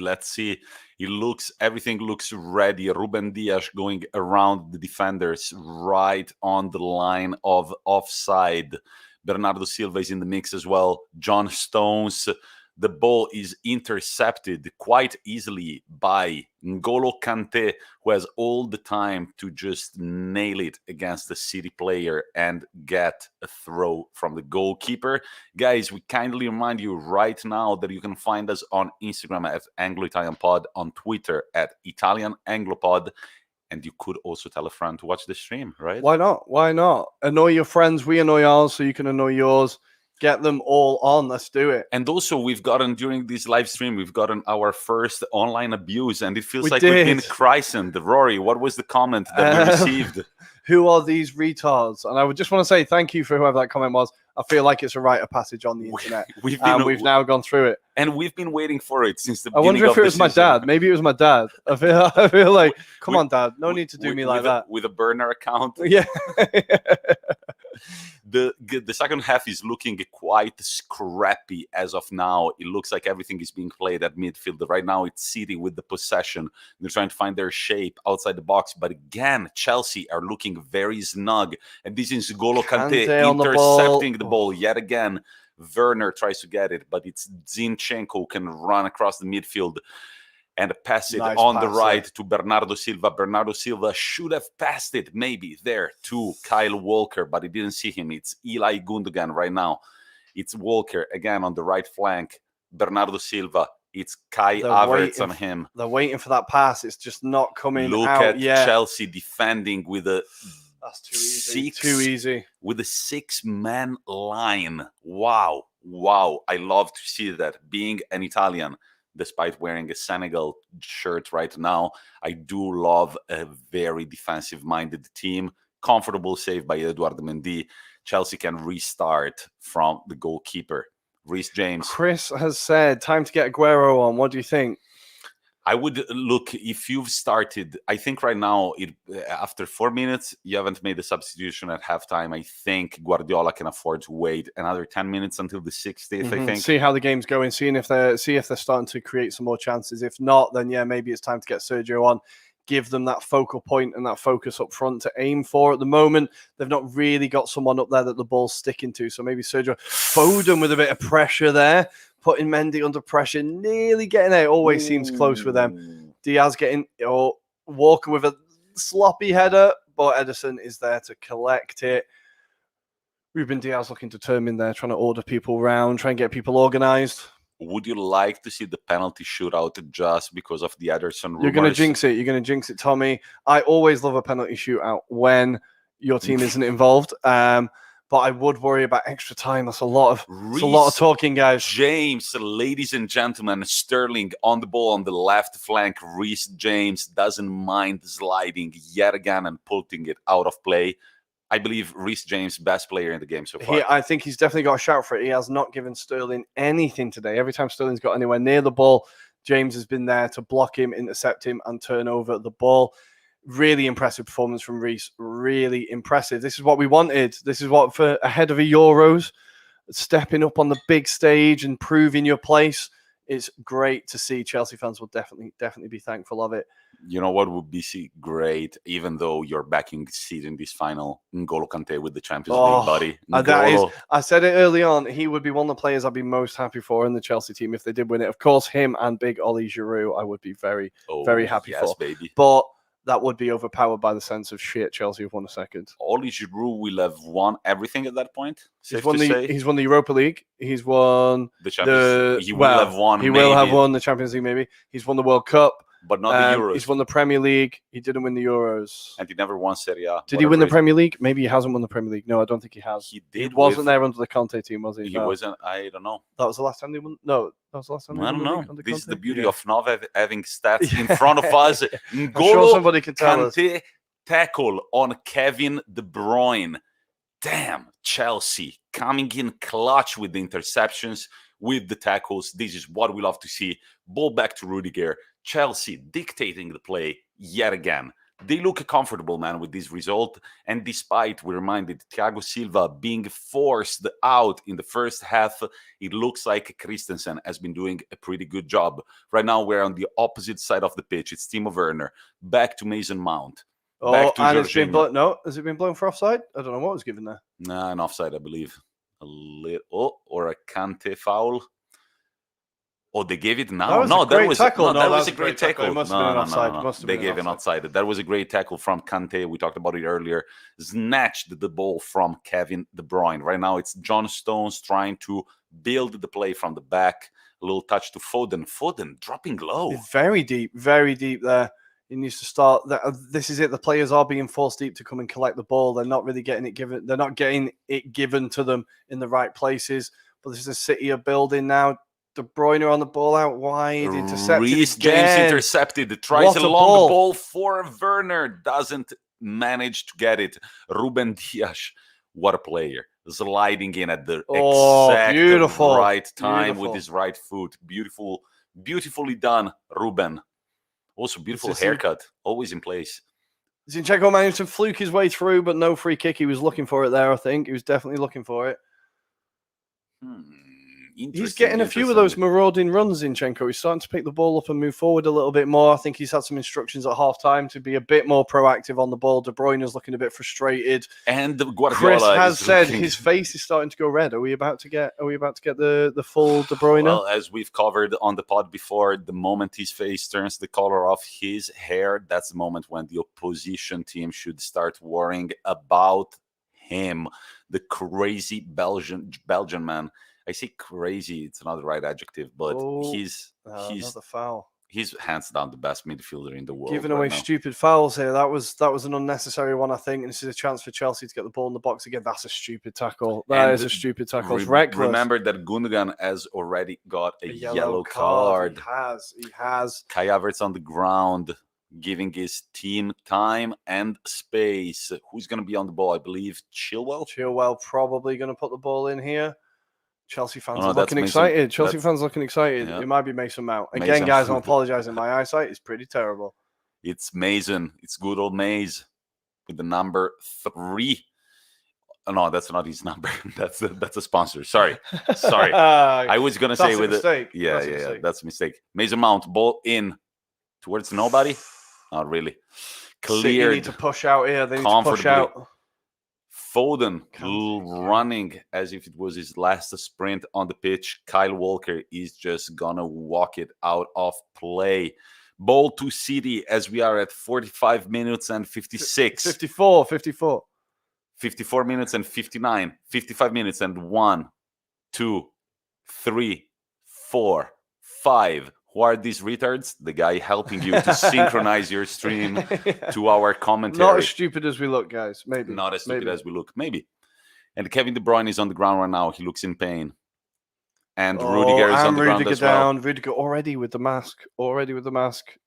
Might have to wear a mask on his knee as well. Let's see what has happened. Is that Zinchenko in pain? That doesn't No, look it's good. De Bruyne. De Bruyne. God. Looks like we're going to have another yellow card here. This doesn't look promising. If he's taking it to the face, that might be a bad sign. They do have Zuma on the bench. All right, let's see the play again. Oh, it looks like De Bruyne walked into Rudiger. Rudiger kind of tackled him. I think that's a yellow card on Rudiger. Yeah, it's obstruction maybe. Obstruction. Looks like it. He's like, dude, the second you get up, I'm going to give you a yellow card. Is that as long fine? As you know that. But if you don't get up, I'm not going to give it to you. So they're looking at Cancelo. Is Cancelo going to be coming on? Dude, Cancelo, he actually contributed to this Man City run. He's been at Inter Milan, then at Juventus, then at Man City, and it looks like under Guardiola, not last season, but this season, he has actually found his place in the team. Rudiger does pick up a yellow card for what we believe was obstruction. Yes. What do you make of Rudiger as a centre back in the Premier League? Well, I said it before. I think the performances that Tuchel is getting out of him as opposed to what Lampard was getting out of him is one of the things that kind of you can compliment Tuchel on the most. I think he's always been a fairly reliable defender. I think he's obviously won the Premier League with Chelsea before, won the Europa League with them as well. I think he's been a very, very solid defender, even though at the beginning of the season he might have looked a bit shaky in a few moments. But I think now his experience and his role within the team is going to be vital to Chelsea because he is that kind of calm head at the back, especially now Thiago Silva is no longer there. 100%. De Bruyne still on the ground. Down. It looks like they're checking whether he's there Concussion, mentally. Maybe. Yeah, little concussion maybe. That would be big. That would be a big substitution. I haven't followed the Premier League so closely to tell you whether he's a guy who gets an easy substitution, but I wouldn't say it off the top of my head. No, I think he will be doing anything to stay on. He's very much the heartbeat of the team, right? And I think team captain, don't forget. Yeah, he wants this one. He definitely wants this one. But Gabriel is being warmed up. No Sergio. Still no Sergio. And the Man City fans are biting their nails. Looking nervous. They're all thinking typical City. I think one of the best goals that we saw in the video that we watched before the game of the road to the final for Manchester City was from Gabriel Jesus, no angle. What a hit. Absolute rocket from a kind of slight angle. De Bruyne really... they're lifting him up fairly uncarefully, so it mustn't be too different. It mustn't be too bad. I don't think they'd be yanking his arms like that if they thought it was serious. No, that is. Oh, he's got a black eye though. You can see that. That is Ruben Diaz just telling him, "Oh my God, dude, he looks swollen as fuck." Is he coming off? It looks like he's coming off. Is he coming off? No. Yeah. He's off. Oh my God, he's crying big time. That's big. That is big. Oh my God, he's bawling his way out of the pitch. All the medics are around him, not only to heal him, but also to comfort him. He's out, he's crying. This was the biggest moment in his career, arguably, wasn't it? It was the biggest game of his career so far. He will be absolutely gutted with that. That's a shame for the game. That is a shame for the game. We all wanted to see De Bruyne. We want to see the best players out there, right? Jesus in, but guess what? This guy is they're pulling him back. De Bruyne looks, there's no calming him down now.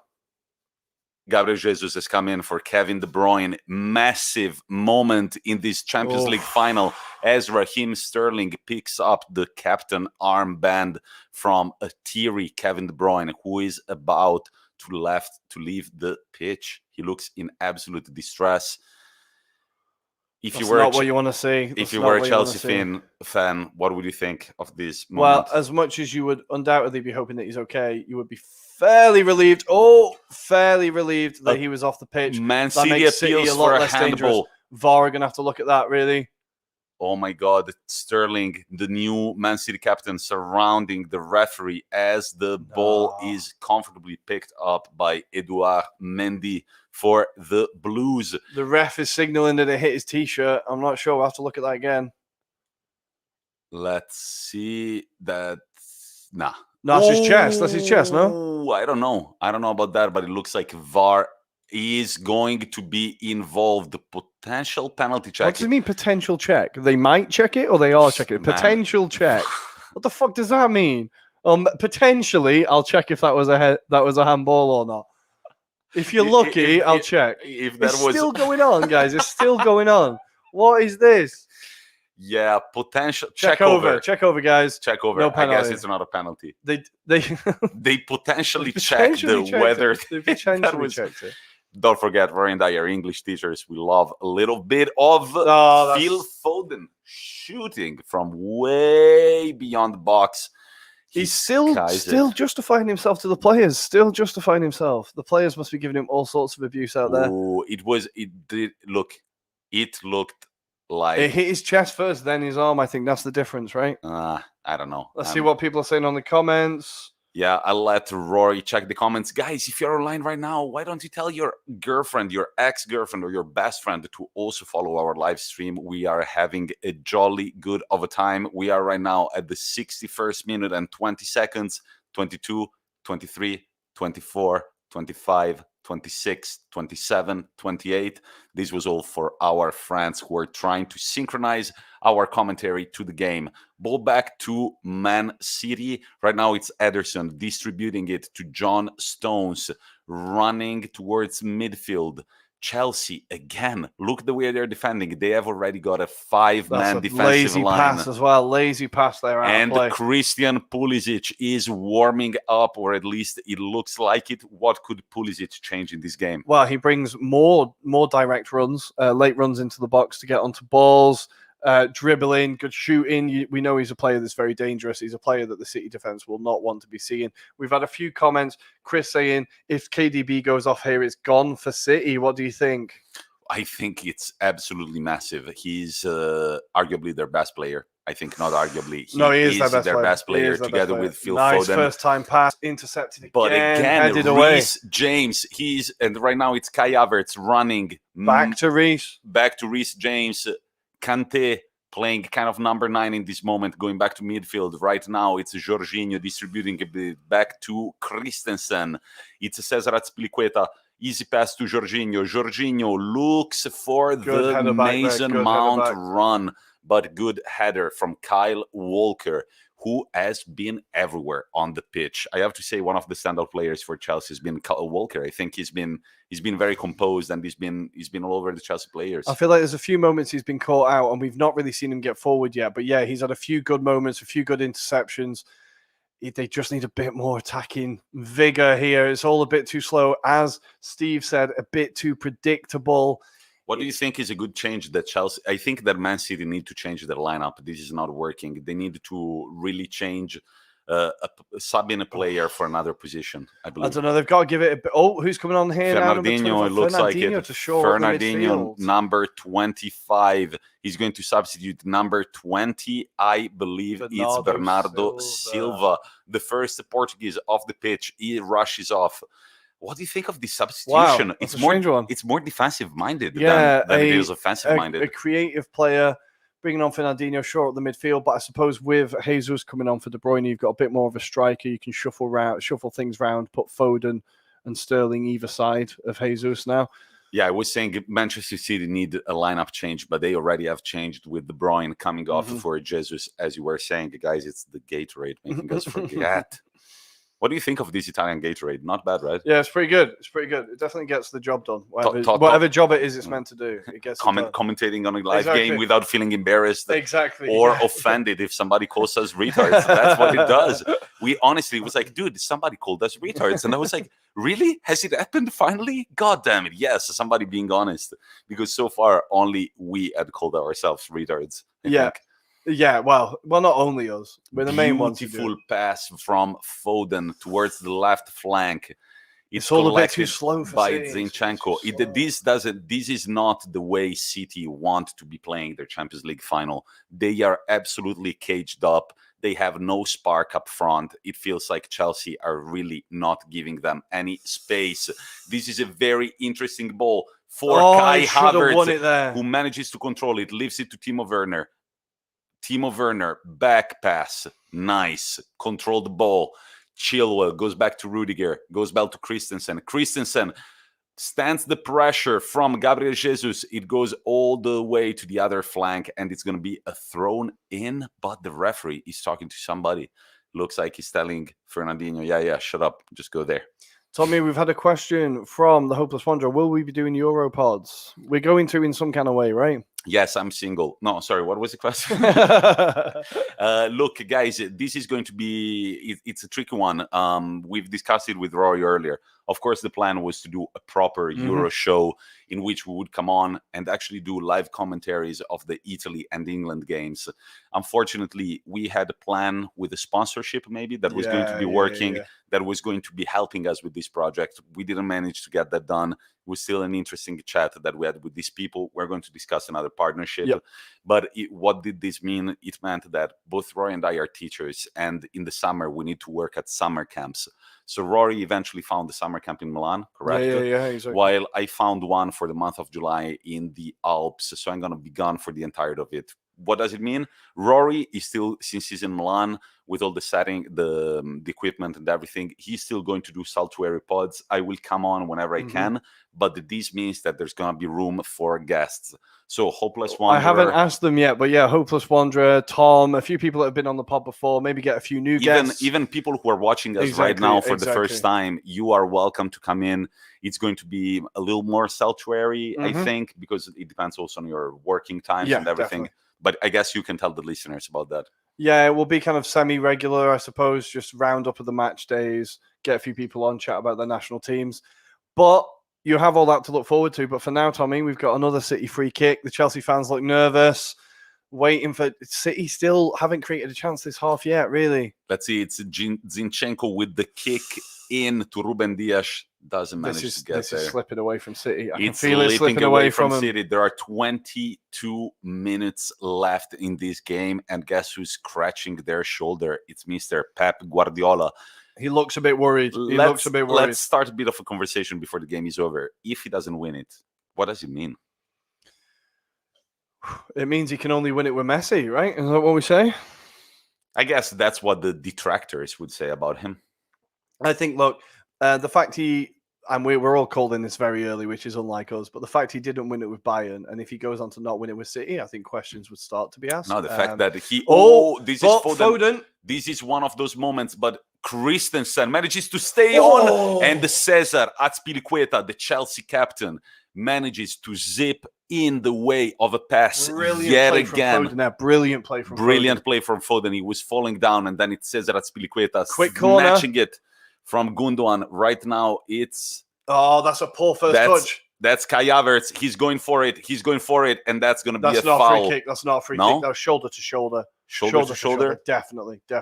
Looked like a foul to me, but it wasn't. Let's not forget, these are two English teams. They play physical fucking football. God damn it. City are getting caught on the ball a lot. They're not getting there. Their passing isn't fast enough. They're giving City time. They're giving Chelsea time to close them down, get the foot on the ball. Azpilicueta down now as well. This one looks like it could be bad. They are calling in the stretchers Chelsea lose already. Two centre backs. That would be... Who else do you have on the bench? Let's take a quick I think look. Zuma is still on the bench who could come on. That looks like a clash of knees, maybe. Yeah, knee to the knee. Fuck, that hurts, man. That hurts. He felt that straight away. He didn't plant his foot. No. He actually tried to lean on Gabriel Jesus right away. Like, and he calls for the bad one. He calls for the stretcher right away. Both teams to lose their captains. I don't know if that's unprecedented in the Champions League final, but I'm looking at the Chelsea bench. They could bring in Kurtuzuma, Marcos Alonso. They've got, that's it, either Kurtuzuma or Marcos Alonso to replace Unless they decide him. to go more attacking. I don't know. They could see this as an opportunity to try and kill the game off. We will see. There's been a few full-blooded tackles in this game, right? A few players have gone down injured now. It's been a competitive game, that's for sure. Foden there, Foden did very well. But guys, don't look away from what Christensen did, because Christensen could have dropped in big time, and at that point, Foden would have gone. He's back walking again. He's walking again. He wants to come back on. Cesar Azpilicueta, he's got blood in his eyes, man. This guy has played for Chelsea for the better part of the last 10 years. I want to say, this is his Champions League final. It's for him to lift that trophy. He doesn't want to miss out on it. Sterling not quite getting it under control. He's trying to hold it off. He's got no help there. Someone needs to. Reece James doing an incredible job, and he loses the ball. And it's back to John Stones. City are bottling it here. Touches it. They're really not getting that flow. I don't know what was Guardiola's game plan, but it's not working. Chelsea are keeping them locked down, and that was Cesar Azpilicueta seconds after beating it off his knee. Not beating off his knee. From Picchiare. No, dude, sorry. No, come on. For Picchiare from banging his knee? Banging his knee, okay, sorry. Guys, I'm sorry. Beating off is just quite a funny phrase. Beating. I was looking for a phrasal verb. It didn't work there. Who are these retards? Who are these retards? And now it's Kyle Walker from distance. Oh, cuts in. Give the ball quicker, Kyle. Yeah. It looks, and this is Maret's ball in the middle, but it's cleared off from Christensen, who really looks like my friend Sarah's ex-boyfriend Michele for some reason. There we go, guys. You didn't know that. You didn't know that, and you don't know either of the two people. Ball possession, 56% for Manchester City, 44% for Chelsea. Distance run, almost 81 kilometers for City and 80 kilometers for Chelsea. It's been a long, hard-fought game so far. Kai Havertz's goal at the 43rd minute is deciding. How clutch was the moment in the game when that happened, Rory? I think that's huge. I think that's absolutely huge. When I'm on Football Manager, I love scoring a goal just before half-time, because all of a sudden I don't have to go in and throw the water bottle. All of a sudden I can walk in there with open arms and be like, keep going, guys. Keep doing what you're doing. It changes everything. It changes the outlook coming into the second half, obviously. I'm Rory's only friend, by the way. Oh, and this is Kai Havertz. That's not true, guys. No, it's true. This Kai Havertz passes the ball to Mason Mount. Oh, what a miss. That was a big moment. That's a big moment. That was a big moment. That was a big moment. Could it... Wait, what is Guardiola complaining? Upset, so that was Pulisic. Sorry, guys. I think he thinks there was a foul in the build-up, maybe. That is not a foul. No, I think... Oh. You see it given. And that was Pulisic. I'm sorry, guys. Does Ederson get a touch on that? Yeah, he did get a touch. Oh, it looked like it. Oh, my God. As a goal kick. It's given as a goal kick. I'm going to eat another sweet little mozzarella. Rory, feel free to indulge if you want. Yeah, I'll wait for you to go. Do you want me to pass you one? Oh, please. Oh, this is going to be so cute. So, guys. You're not feeding me, though, eh? Here we go. No. Fuck that. Fuck that. As my chair drops, Man City are trying to make a statement. Yet again, it hasn't quite worked in this game so far. As my chair comes back again, it's Riyad Mahrez, distributes to Phil Foden on the right to floats the ball in, but just not quite where it needs to be. What do you think? Do you think Guardiola is kind of panicking? I think the players are starting to panic, and I think that's more important. I think the players are starting to get a little bit worried. They're seeing the clock tick away. See, I don't understand. Chelsea, this is playing into Chelsea's hands. They're quite happy to sit back now and just play on the break. We saw all their attacks came from the break. Now they can just sit and wait for that next opportunity to come. They'll be looking at the Pulisic one and thinking maybe that'll be a big moment. But City have just been too predictable. There's not been. I don't think they've made any clear-cut chances yet. Look at this. In these moments where the 73rd minute and the 45 seconds. Good ball. There is the ball in for Sterling. This is a good opportunity. Flicked with the back heel by Gabriel Jesus, and then Chilwell intercepts the shot. This was a pass by Sterling, back heel towards the middle of the box, but then Chilwell intercepts. and now it's City's ball again. They have been running the second half, but not very convincingly. They have been having the possession, but not convincingly. What is possession without goals? 15 minutes left to go, guys. Let's get your predictions on who do you think wins it from here. Get it on the chat. Who do you think takes it from here as the game is set? City pushing, Chelsea sitting back. Do we think City have got enough to unlock the door and get us into extra time? What do we think, guys? I think that it's time for a little bit of salami, Rory, if you want one. Oh, salami there o'clock. you go, buddy. Salami o'clock as Chelsea collect the ball again on the left flank. This is it Mason Mount? Is it Maze? And Rudiger goes back to Edouard Mendy. Rory, how big of a difference does it make to know that your goalkeeper actually is a goalkeeper and is not just a wanker? I'm, of course, referring to Kepa Arrizabalaga. I played as goalkeeper, guys. 5-a-side, 7-a-side football with my friends, very unconvincingly. But exactly on my skin, I felt that having a good goalkeeper in the team really changes everything because I was not a good goalkeeper. So even just passing a ball back and you know that Edouard Mendy is there and not Kepa Arrizabalaga, how big of a difference does it make? Well, that's exactly that. You're not second-guessing your passes back into the box and you're not having that split-second hesitation. I think just knowing that he's going to be in the right place, he's going to control it and he's going to pass it effectively will make such... Oh, that's a wild shot. Like, he could have held it. That was a poor Here we shot, go. and Sergio Aguero is ready to be subbed in. Sergio Aguero, don't forget, the man of the first Manchester City title, in the new era. The first, exactly. The first one in the 92nd and 93rd minute and 20 seconds. I believe they've got it on the shirt for next year. Assist by Mario. He had one assist that season, and it was the assist to Aguero. Sterling goes out. He's had a quiet night. Aguero comes in. He's had a quiet night, Sterling. I think very quiet. It kind of makes sense. Reece James has had him in his pocket all night. Absolutely. That duel has been won very convincingly by Reece James. Good job, Mr. James. And now Man City have got only 13 minutes and a half left, plus added time to try and overturn the score. Rory, are we going to see another goal from either team? I still fancy City to get a late one. I still think they're going to have two big opportunities from this point, and I think they need to make sure that they take one of them. Chelsea are obviously going to be sitting back a little bit more, watching that clock, thinking, can we see it out? City just need to improve the quality of balls into the box. Like we said, they've been too predictable as well. I don't know. They just need something different. Maybe Sergio is going to be the difference. Maybe Sergio will be the difference. Let's see now. Maret's ready to take a left-footed corner kick. Let's see what is going to happen. Azpilicueta defending on the first post, on the near post. 13 minutes left. They're running out of time.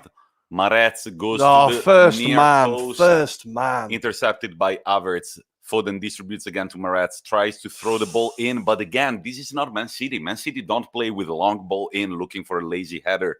It looks like this is like literally their last resort, as Chelsea are still leading 1-0 as the underdogs in this final. Do we all agree? If they win it, it's huge. If they win it, it's huge. That could be incredible. It could be incredible. I think City are really starting to panic a little bit. Running out of ideas, no runs off the ball. Fernandinho stood there with the ball for 30 seconds while he's looking for a pass. This isn't the City that you usually see. I think I can feel it slipping away from him. They've got Stones on the ball here, looking for a pass again, out wide. Opens to Zinchenko, and it's out of play. This is not... And Mateo Kovacic, as he's ready to come in, he yells at his teammates. It feels really like the momentum is going Chelsea's way. Their fans, their players, their bench, their manager are all fired up. They know that Chelsea fan looks like terrified. Yeah, this Chelsea fan looks like he doesn't have the best eating habits in the world. He looks very skinny and kind of unhealthy. Dude, that's a very Italian attitude. Oh, you don't eat enough. Pat in his belly. You have to grow. Oh, mangia cazzo. Coglione.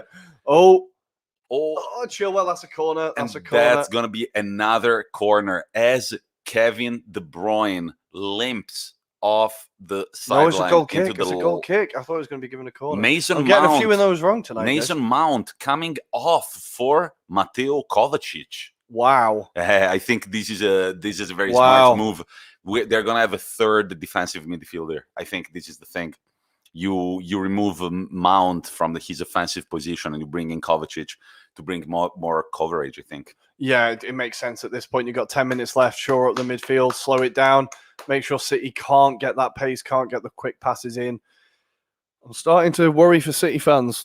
I'm starting to worry for them. I'm fine. I don't know why, but Chelsea, I wouldn't mind the Chelsea lifting the trophy.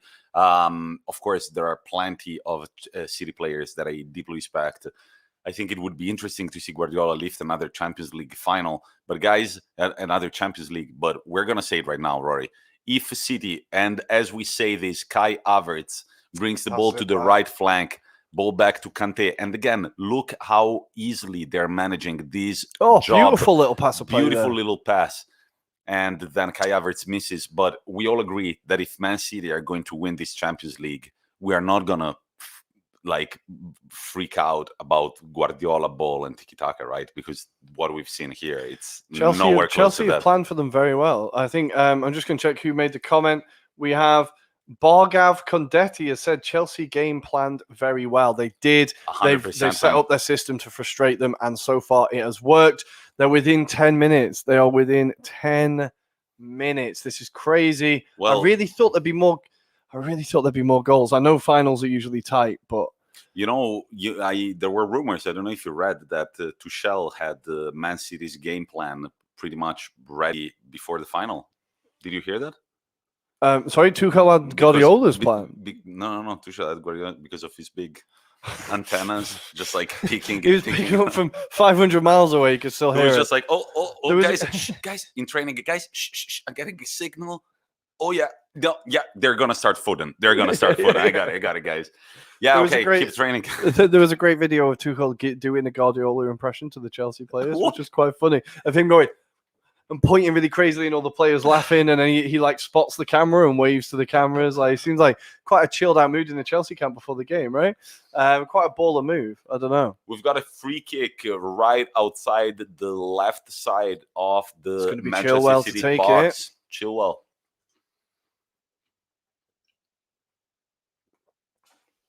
By the way, this was the longest silence that there has been in this stream. It means we're good. Ball in. Oh. Whoop, cleared out. Reece James there again. Squares it to Pulisic. Lazy attempt. No, that was Jorginho. No, it was genius. It was Jorginho. It wasn't lazy. All right, I'm going to get another Gatorade. 1 second. Rory, I think I'm all right at the moment. I'm only halfway through. I feel like I'm going to slow down on the old Gatorade train. Are you going to be okay? I think I'm going to be okay. We have City coming out on the right here. Still very slow, passing it back. Looks a bit reminiscent of Arteta ball, this, passing in Hughes. Chelsea, their shape has been so good. Just blocking off all the avenues. City still patiently waiting. I can feel it slipping away here. I think that 8 minutes left. Need a bit more urgency, guys. And there we go. He's turned his runner. Another great tackle. Kante getting in the way. And the ball's played out again. Held up. Beautiful turn by Werner and a pass. Oh, he loses the touch. And it's a free kick on Kovacic. 7 minutes till the final whistle. Pep Guardiola looks like he's worrying. Distress. So, say Man City lose this final. What's Guardiola's future? Is he going to stay at Man City? Yeah. For how much longer? How much longer? Until he wins it. I think the club is all built for him. They're not going to sack him. There's no way they're going to sack him. But I mean, like they know they can't get anybody better, and I think he's perfectly happy at City. I think he wants to see this project out. He'll still see, even if they lose this, which is looking increasingly likely, he'll still see it as progress, as the fact that they've reached their first final. They've still had a very impressive season at home. Obviously, they want to be taking the treble home at this point, but it's starting to look a bit out of reach for Tuchel. This is what an appointment, potentially what an appointment. Coming in January as well after being fired from PSG, that's not for everybody.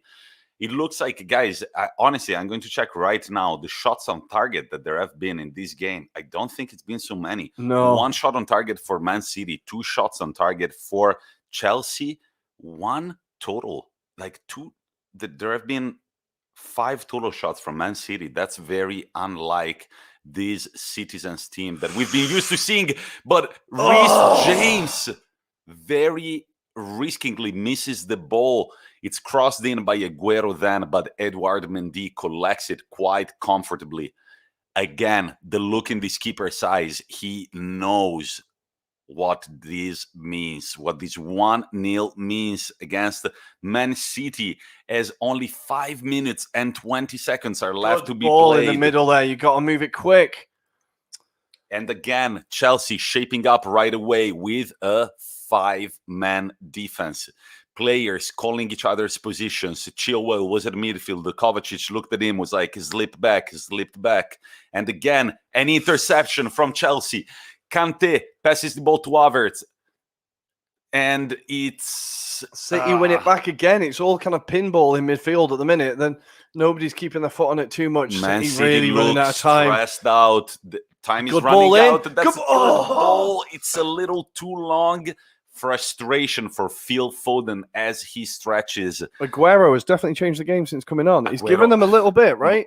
They look way more dynamic with Aguero in. That's why they call him Aguero. He's definitely given them a bit more activity up front, someone to aim for. But it's the right idea. As Sergio puts his thumb up, it's the right idea, but just need a little bit more quality. Chelsea can taste it. They can taste it. Chelsea can taste it. This would be their second win in 3 Champions League finals. That's a pretty good conversion rate, right? Very good conversion rate, especially if we consider that they lost that 1 Champions League final because it was pouring rain and one of their greatest player ever slipped. But this is an interesting ball for City as Gabriel Jesus pulls it back. Christensen comes in and intercepts. Yet again, Tuchel telling his players to wake the fuck up. They're only 3 minutes and 40 seconds the Chelsea away fans are celebrating. From winning their second ever Champions League. This would be a huge moment. Rory, what would it mean to Champions League in 10 years? That is a big statement. Like I was saying before about I was hoping Arsenal would be the next to win one in London. If Chelsea are 2 ahead of any other team in London, I think they've basically cemented their place as the biggest team in London. I hate to say it. And Abramovich has definitely achieved his goal, right? I think he only ever came in to win 1 if he gets them 2 and 2 titles in the meantime and all that. Yeah, they win enough. They do win enough. And I think this is part of the culture of they sack managers regularly, but the managers that come in usually do win. So I think it's continuing that flow. That Chelsea end looks lively. As much as I don't like to see happy Chelsea fans, it looks like a good place to be. In our latest episode, I quite controversially told Rory that I think Chelsea is an extremely well-run club. They have splurged money here and there, but they've made some excellent sells as well. That's a stupid tackle.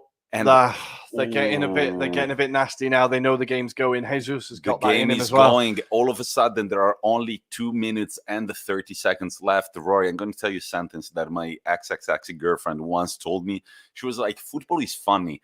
Like on paper, it looks like a simple game. On paper, it looks like a simple game. You just have to score a goal." Mm-hmm. But then it's very funny. She told me this, and I was like, I like that, this thing. It's like, it's very funny. When you get to the 89th minute, you're like, oh, where's time gone? And I'm thinking, like, the fact that that City were never able to shoot on target, except that one time, and here, among these Chelsea kids, 11-year-olds, what the hell? We might have the next Mason Mount, who knows? But yeah, man, at the 88th minute, you find yourself and you're like, we still have to accomplish that very easy objective of scoring a goal as the ball goes back to Rudiger. Long ball looking for teammate, also in the national team. Is he going to keep it in the corner? Keep it in the corner. He keeps it, passes it. Chelsea have got all the time. Jorginho, they could get a second one here. Watch out, number 17 gets it, turns it to Chilwell on the left flank. Chilwell, beautiful through pass to Pulisic. Back to Chilwell. Chelsea are controlling the game right now. It's Pulisic, the first American, I want to say, to ever play a Champions League final. Back to Chilwell, who tries to pick up a foul, but the referee doesn't fall for it. That's a foul. That's a foul. One that's a clever foul there. Clever foul. Jesus. manages to get the ball. There is 1 minute and 8 seconds left before the final whistle. Chelsea could be crowned European champions for the second time in the last decade. God. That's incredible. No other team in London has ever done that, Ruairi. No other team in London's ever won it. Not even once. Not even once. This is huge. Unfortunate for City Arsenal really fans. Very unfortunate for Arsenal City, fans. Man. Come on, City. Very unfortunate for Arsenal I really fans. thought they'd get a goal there. And this this is promising. would mean this looks kind of promising. On the left, the space opens up. Christensen slides, misses the ball. It goes in. No, it's still Kovacic's, and he clears it. That looked like a scrappy moment where City could have made the most out of it. It's not happening for City. Let's not forget, before emotions start running too high, that there are going to be at least, I believe, 4 minutes of extra time. Considering the substitutions, we're looking at 4 or 5 minutes of extra time. So it's everything but over. Chelsea are leading 1-0 thanks to a beautiful Kai Havertz goal on a genius pass from Mason Mount. There are going to be 7 minutes of extra time. 7 minutes, ladies and gentlemen. Everything is still possible. Gundogan distributes to the left. Nice, quick give and go. He tries a backheel to nobody, and Chelsea are in possession again, but this looks super sloppy from Jorginho, who tries to bring it upfield. He's complaining, no one's shouting to him. No one's giving him the option. Nobody has given me the option. He's right there. It could be an Italian going into this summer's Euro Championship with the Champions League trophy. Jorginho dead. Pulisic. It's a counter-attack. Pulisic, he's alone with Havertz as a City. Bring on another player. No. Is he giving it? Yeah, stupid foul. Stupid foul. That is a foul, ladies and gents. Please, guys, right now it's too late. If you haven't done it until now, if you haven't told your friends until now that they should have followed our stream, it's too late. But you can still tell them. You can listen to their beautiful voices in podcast format on Spotify every week and Apple Podcasts. In September. Not to brag about ourselves, but we've recorded, I don't know, something like 54 episodes this year. I don't know, we're kind of prolific, And this is Kante outside of the City box, ball intercepted by City players. Again. I like this final. They're slowing it down. They're slowing it down when they need to. I'm enjoying this final. For sure. We are 1 minute and 30 seconds past extra time.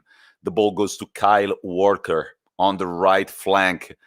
Intercepted by Jorginho, who goes down held in his knee. The City players don't give a fuck. And good win back. He'll get up. Look, he's up again. He's running. Keep the ball in play. Keep going. And the Chelsea. Look at Chelsea, how they square right away with 5 defenders. 2 in front of them. They are not breaking that line. They are not breaking that line. And they feel like we are not listening to the audio. And you probably aren't either, but it feels like Tuchel has been screaming about that the whole time. Keep your fucking shape.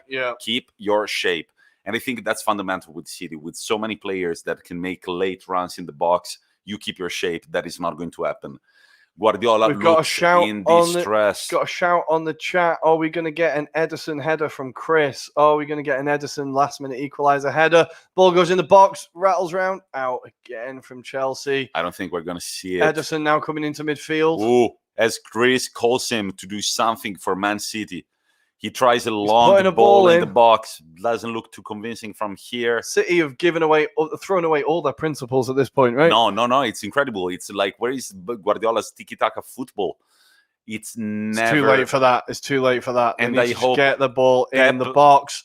He keeps it in. Oh, Kante. Of course, Kante's there. He's always there. Smartly takes his time and draws the foul. What a player. I'm so happy for N'Golo Kante. Premier League winner with Leicester City Football Club, Premier League winner with Chelsea Football Club, the first player to ever win back-to-back Premier League titles with 2 different Premier League teams. He's won the World Cup. He might as well be on his way to lifting the Champions League trophy. Champions League and Euros in the space of 2 months? What do you think? Ballon d'Or material. Ballon d'Or material. Well, if you win the Champions League and the Euros, I think there is a little question. Right? And especially considering how he's played, like this guy, like the jokes he's everywhere are running out because, it's not a joke anymore. It's not a joke. Everywhere. He literally is fucking everywhere. Good job, N'Golo. as Ederson tells Havertz to step away from the ball. That is just beautiful to see. Little banter from the German towards the Brazilian. He moves away, manages to get some time for his own team. Smartly done. As Chelsea clear away the ball. Still holding that shape. City are just hitting a brick wall every time. Walker. With 5 men in the back. Walker tries to cross in, intercepted. Chilwell. We are going to look at the interceptions by Chelsea. It's incredible. The defense has been studied on point by Thomas Tuchel. Good ball in there. Good big header. Big throw. This is a prime Allardyce ball, as Steve said. And did he hit the side netting? No, he hit the side netting. He hit the side netting when the ball was out of play. John Stones looks scary when he's pissed angry. We're going to get a bit of this now. Players lying down for a bit. But that's what's happened there. Yeah, he got sandwiched. Yeah. He got sandwiched. The good old Tony Rudiger got sandwiched. Fell to the ground. Oh, God, Chelsea going to win it. Chelsea are about to be the first London team with not only one Champions League, but with 2 Champions Leagues. Let's remember the other London clubs without a Champions League. Tommy, fuck off, seriously, bro. This isn't all night, right? We're not here. You live in Milan. Come on, you don't get the hatred from the Chelsea fans. So I'm gonna provide that for you. Yeah, to be fair, I can mute that in my life pretty quickly. Ederson looks. It's just a pointless ball. It's just a pointless, lazy ballerini. Chris is saying fair play to Chelsea. It's been a good final as well. They have played very well, Chelsea. They have played very well. And it has been a very good final. I feel like we've been very lucky. Because last year's, the Liverpool Spurs one was absolutely terrible. Last year's wasn't that great. This final's been a pretty decent final. I feel like we've looked out, Tommy.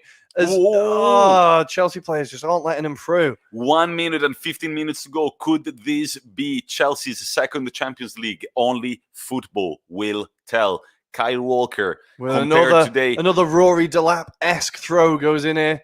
It's just fired in, flick on the edge of the box. Oh shit. That looked close. Riyad Mahrez volleys the ball. That's the moment, guys. That's the moment. He knows it. Look at him. He knows it. That is the moment they had. It's gone. That was it. Fuck me. That wasn't far away. Oh, my God. Literally. The fake tan on it. That's hilarious. Well, the fake tan. The chattest girl of them all is filmed by the cameras. She can't believe it. Il palo. 30 seconds left, guys. 28 seconds left. No, it's not going to be right now. He's going to let it play because he doesn't want any stick from anybody. He's going to let the time run out. There are 19 seconds left. There are now 15 seconds left. There's nothing to do for Manchester City. It looks like only a true miracle can change all this. Long ball by Ederson. Straight to Mendy. No, Mendy collects it, picks it up. There are 2 seconds left. Go on. It's game over. It's game over. Chelsea are Champions League winners. Mendy. My God. Mendy, from being an amateur footballer collecting a paycheck in the unemployment office at 26. The same goes to Jorginho. The Champions League. This is incredible. Beautiful scenes also as Guardiola and Tuchel hug each other and they have a little laugh together. This is an incredible win also for the Italian who was in the pitch, Jorginho. I'm very happy for you. Don't forget, 10 years ago, he was playing in Serie C. Tonight, he is crowned Champions League winner. The Chelsea players cannot believe it, Rory. What does it mean for English football? What does it mean for Chelsea as a club? Whoa, this is a big statement from Chelsea now. They have to go into next year's Premier League thinking they can win it. We knew that they made a good charge for it under Tuchel. They had a bit too much space to make up, or a bit too far behind, but they managed to get the top 4. Winning this Champions League now is huge for them, for such a new group of players, right? It's a group of players that haven't been together long, and now they've already won the Champions League. For City, Zinchenko there lying on the ground, inconsolable. What an achievement. What an achievement. You have to say fair play to Chelsea. They were incredible. They were incredible. Can I say one thing that just came out of my mind? If Manchester City want to look at it from a silver lining perspective, the first final that Chelsea ever played, they lost it. It takes also experience. You can't expect to play your first Champions League final and win it. It's taken Chelsea 3 to win 2. They lost their first one.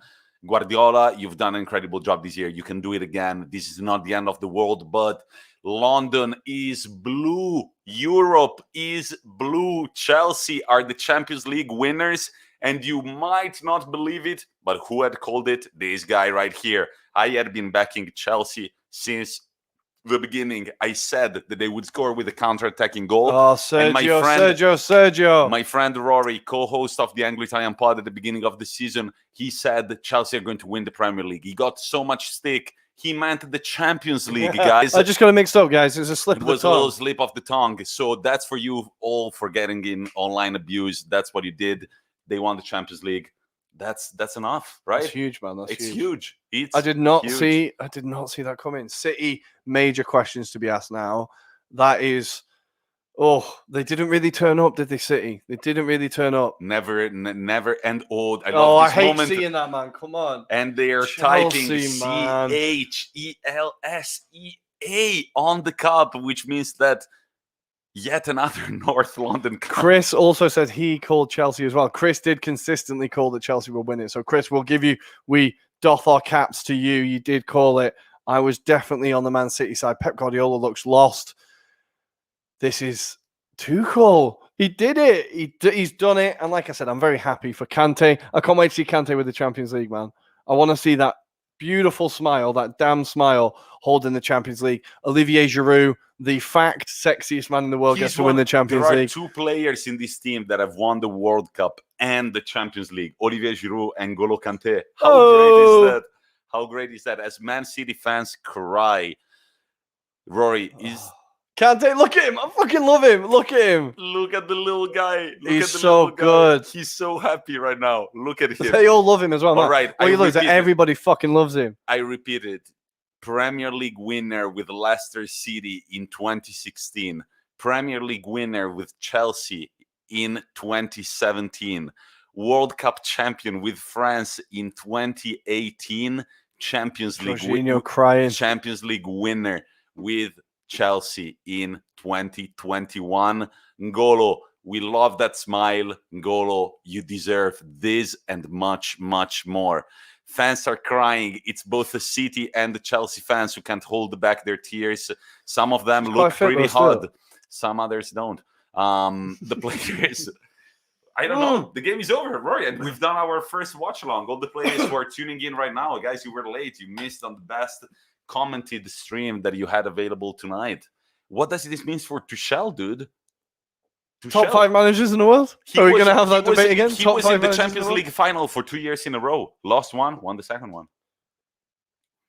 That is, you can't argue with that. He's learned his lessons. He's come back into a new team, got them to play the system. We have to say, right, you're man of the match, top of your head. I think we can both say it, right? Reece James, man of the match.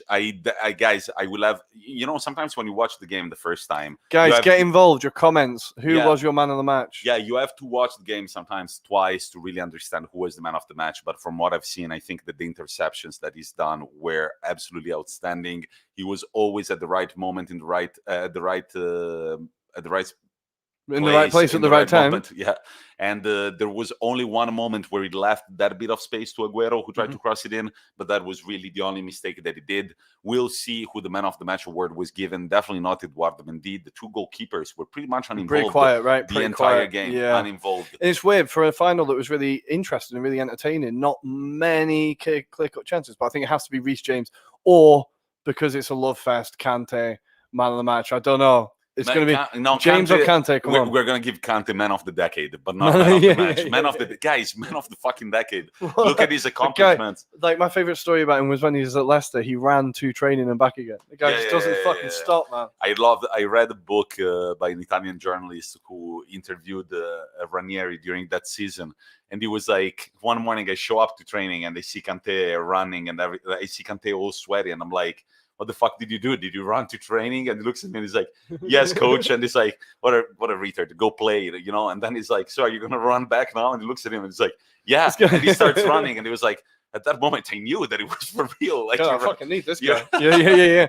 Well, we had an interesting shout from Adam Gipke from The Hopeless Wanderer, and also a guest on our show.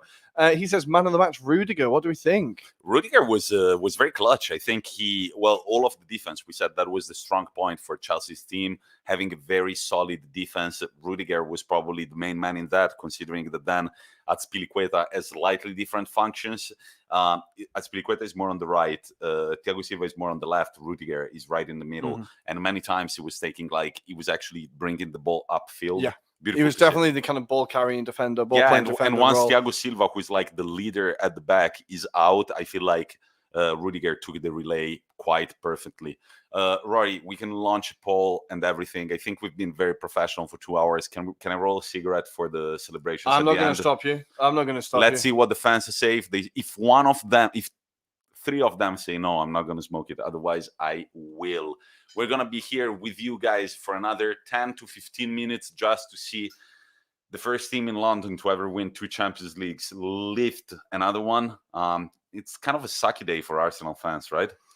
Look, we're so far from it that I'm not even going to get involved. Look, we're not even in the Europa Conference League. This isn't about Arsenal. This isn't a time to talk about Arsenal. I'm going to the toilet for a quick. Tommy's leaving on my own again. Give me some comments to message on, guys. I have messaged my Chelsea supporting friend. She is definitely over the moon at the moment. Did not expect that. Lots of people on my WhatsApp saying, what the fuck was Pep thinking? Not starting Fernandinho or Rodri. Did he get it wrong with 2 attacking a lineup? Did he make it too open for Chelsea? What do we think, guys? Exactly. Chris Hanley just jumping in. If Rodri and Fernandinho were fit or did not start, at least one should have started. You're exactly right. I feel like it was a very offensive lineup. Look, hindsight is 2020, right? Before the game, we were thinking, okay, he's going for it, but the midfield was too open for Chelsea to run through. This is going to be crazy. See Azpilicueta lift the Champions League, the Chelsea team from nowhere winning this. What an achievement. You know, I do obviously hate Chelsea a little bit, but I'm really impressed as to how they won this, and their performance in the final was incredible. They definitely knew City's game plan and just enacted their game plan perfectly. Now we get all the this is the bit that takes forever, guys. Waiting for the trophy lift. We've got all these old white men as the dignitaries waiting to shake hands. Another important moment in the pod. We've got to thank there we go. Mingus. He's back. She's back. She's the pod's cat. She was thrown in the toilet because otherwise in the toilet, in the bathroom. No, right? In the bathroom, not in the toilet. No. Guys, Mingus say that we didn't abuse of you. Yeah. There we go. But she's back. She was very patient because otherwise she would chew on the courts and everything. We thought ref giving the mount a talk to. That's a weird one. What was going on there? We thought that Mingus... Can I have your shirt? Do you reckon he's trying to get like the ref who swapped Haaland's shirt? It's going to be a thing now. Oh, Tommy, you need to press the button again. I will not press the button again. Can you say 2 things about our podcast, please? Yeah, if you have enjoyed and you're not a regular listener, if you are a regular listener, we appreciate you. Thank you for coming along. If you're not a regular listener, we do podcasts, twice a week on Monday and on Friday, a live show on Monday. You can find us on all the social medias, on Instagram at Anglo-Italian Pod, on Twitter at Italian Anglo Pod. Obviously, we're taking a bit of a break, but for the Euros, we will be around. I will still be glued to Twitter. We will still have a bit of presence. But now we're starting to see the players getting ready to collect their medals and their trophies. The Chelsea players, most of them still can't believe what's happening. Imagine being a Chelsea fan tonight in that stadium, man. Fucking hell. Beautiful. I remember... I think Roy was born in 1988. Is that 89? 89. I was born in 1992. As an Italian, I kind of saw Chelsea become the Chelsea that they are now, and it's definitely interesting to see a new project to start and see where it can get. 2 Champions Leagues, baby. Exactly. People are wondering where you got the name Mingus for the cat from. It's I could. Look, I'm going to do it right now. Hold up. Wait, this might be like a wormhole now. How are we doing? Don't move the computer. The stream might go. Oh, we survived it, maybe. There we go. Can you see that? Is that clear? Yeah. It's an album called Mingus. Charles Mingus is the upright bass player. The Black Saint and the Sinner Lady. One of my favorite albums of all time. Jazz music, baby. Look at that. If you didn't think we were sophisticated and highbrow, we've definitely prove that wrong with a bit of jazz vinyl at the end. Yeah, that's what Roy and I do after every pod. We sit down, shoot some heroin, listen to some good jazz, and plan for the next and act like it's the 1950s. Yeah. It's good. It's good fun. And here we have the real heroes of the show. The referees getting applauded, getting their medals. I think the referee had a good game. No major incidents, no real fuck ups. We hardly noticed him, right? I think that's always the good sign of a ref, right? Actually, yeah. I feel like assessing a ref is not something that I like to do, but in this case, there was nothing really to assess. Like, it was very straightforward. There was a potential VAR check. We're not sure what happened, but potentially something happened. A potential VAR check. And here are the City players being rightfully complimented by the Chelsea players. This is beautiful. Guard of honor. Do you see this every Champions League final? I think it's becoming a thing now. It's becoming a thing now. I think we have just said, Chris with a great, is John Terry going to turn up with his kit on? I really, really hope so. Waiting for him to storm Estadio Dragao in his full kit. Could still happen.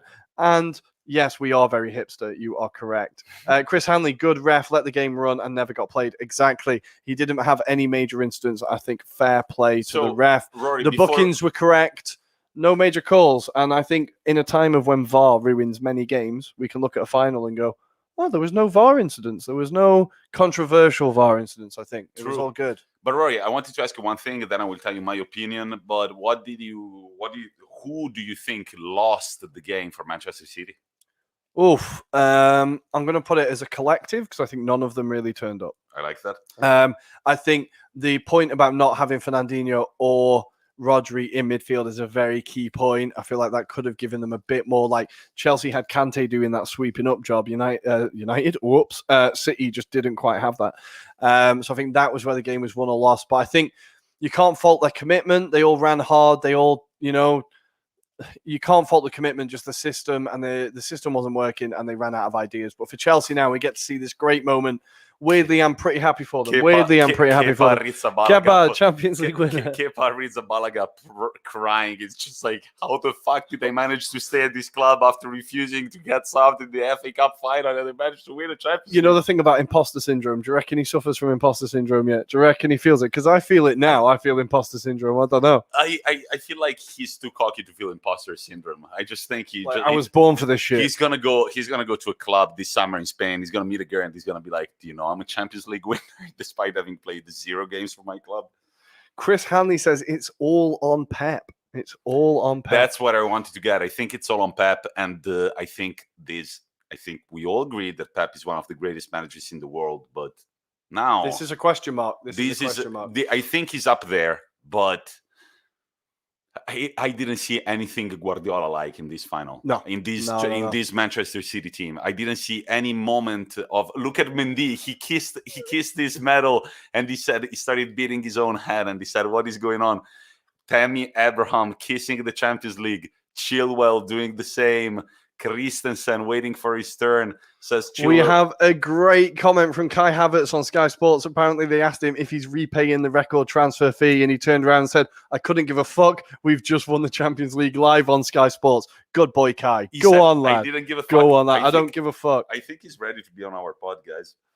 I don't know. That comment sounds good. Guys, by the way, nobody said that I shouldn't smoke a cigarette, so I'm going to do it. Chris said go for it. Chris did say go for it. Thank you. And this is Kai Havertz. Well, okay, man of the match, Reece James. But this guy, hey, Roy, he was one of the biggest summer signings, and he walks out with a goal and with a medal and with a cup. And the Cesar Azpilicueta, it's now his turn. Oh, here we go. The moment that we've all been waiting for. Trophy in his hands. Imagine, guys, the feeling of having played football since you were a kid. And finally, you captain your team all the way to the Champions League final. To lift it to the sky in Porto's Stadium. Used to seeing a blue team play and lift the trophies. It feels very fitting. Look at Mendy going mad. He's on a mad one. Kante's going to be lost at the back somewhere. Get him at the front. Timo Werner, Hakim Ziyech, Mateo Kovacic, Ben Chilwell. They're all Champions League winners. Kurt Zouma, Antonio Rudiger, Edouard Mendy, Kepa Arrizabalaga, Willy Caballero, who used to play for Man City back in the day. He's also. I always love a third string goalkeeper Mate, medal. perfect life. Third string goalkeeper, a very good wage, and you just sit back and train, play football for fun all your life. What a life! What a life! This is genuinely good to see.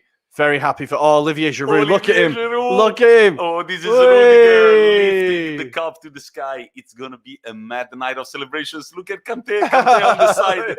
Kante on the side. Kante on the side. Hey! There you go. We go. Look at that. Everyone's going to get a go. Everyone's going to get a go. Oh, this is the team picture. This is the team picture. That's going to be all over Instagram, man. You will not be able to move for that on Instagram and Twitter now. Kovacic with the Croatia flag.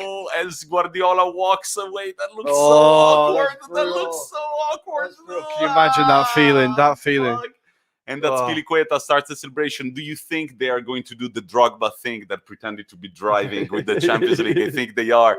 The Chelsea fans look drunk and happy. They are going to be having a great night in Porto. It's about to get smashed the fuck up, I imagine.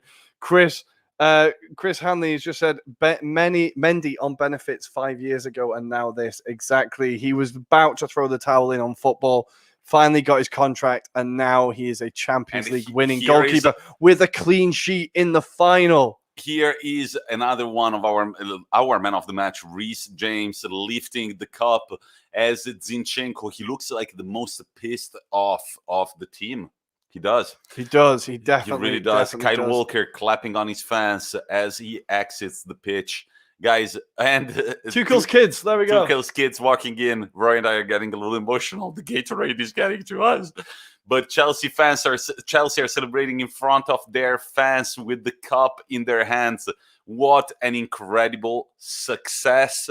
At the beginning of the season, Rory and I said in our first episode that Chelsea looked like an incredible squad on paper. We were unsure of what they would do. And since we were so unsure of what they would do, we said it. They're going to win the Premier League. Yeah. They didn't do that one, but they won the Champions League. So in our first season as podcasters, we called some bullshit. But also, I feel like we realized that on paper, Chelsea were a pretty sick team. Kepa Arrizabalaga cannot believe it. How the fuck did they do it?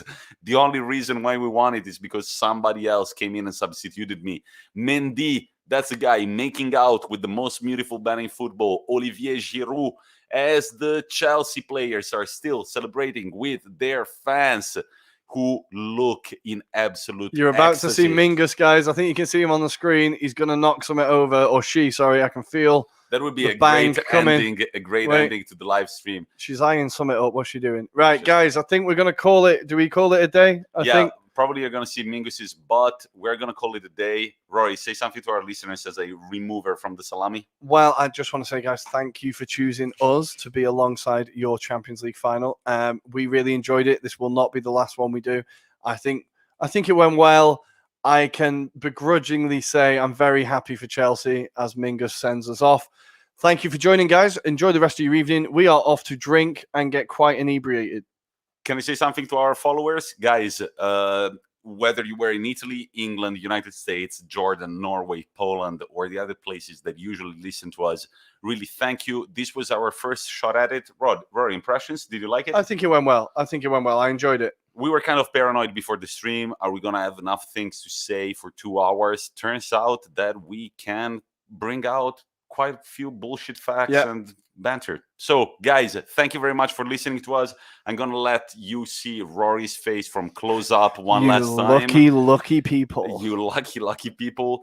It was an incredible experience. Chelsea, our Champions League winners. 1 second, Rory. Our season is all wrapped up. But if you look for us on Instagram at Anglo-Italian Pod and on Twitter at Italian Anglo Pod, you will find all of the information, where to find us on YouTube, on Twitch, and on other platforms.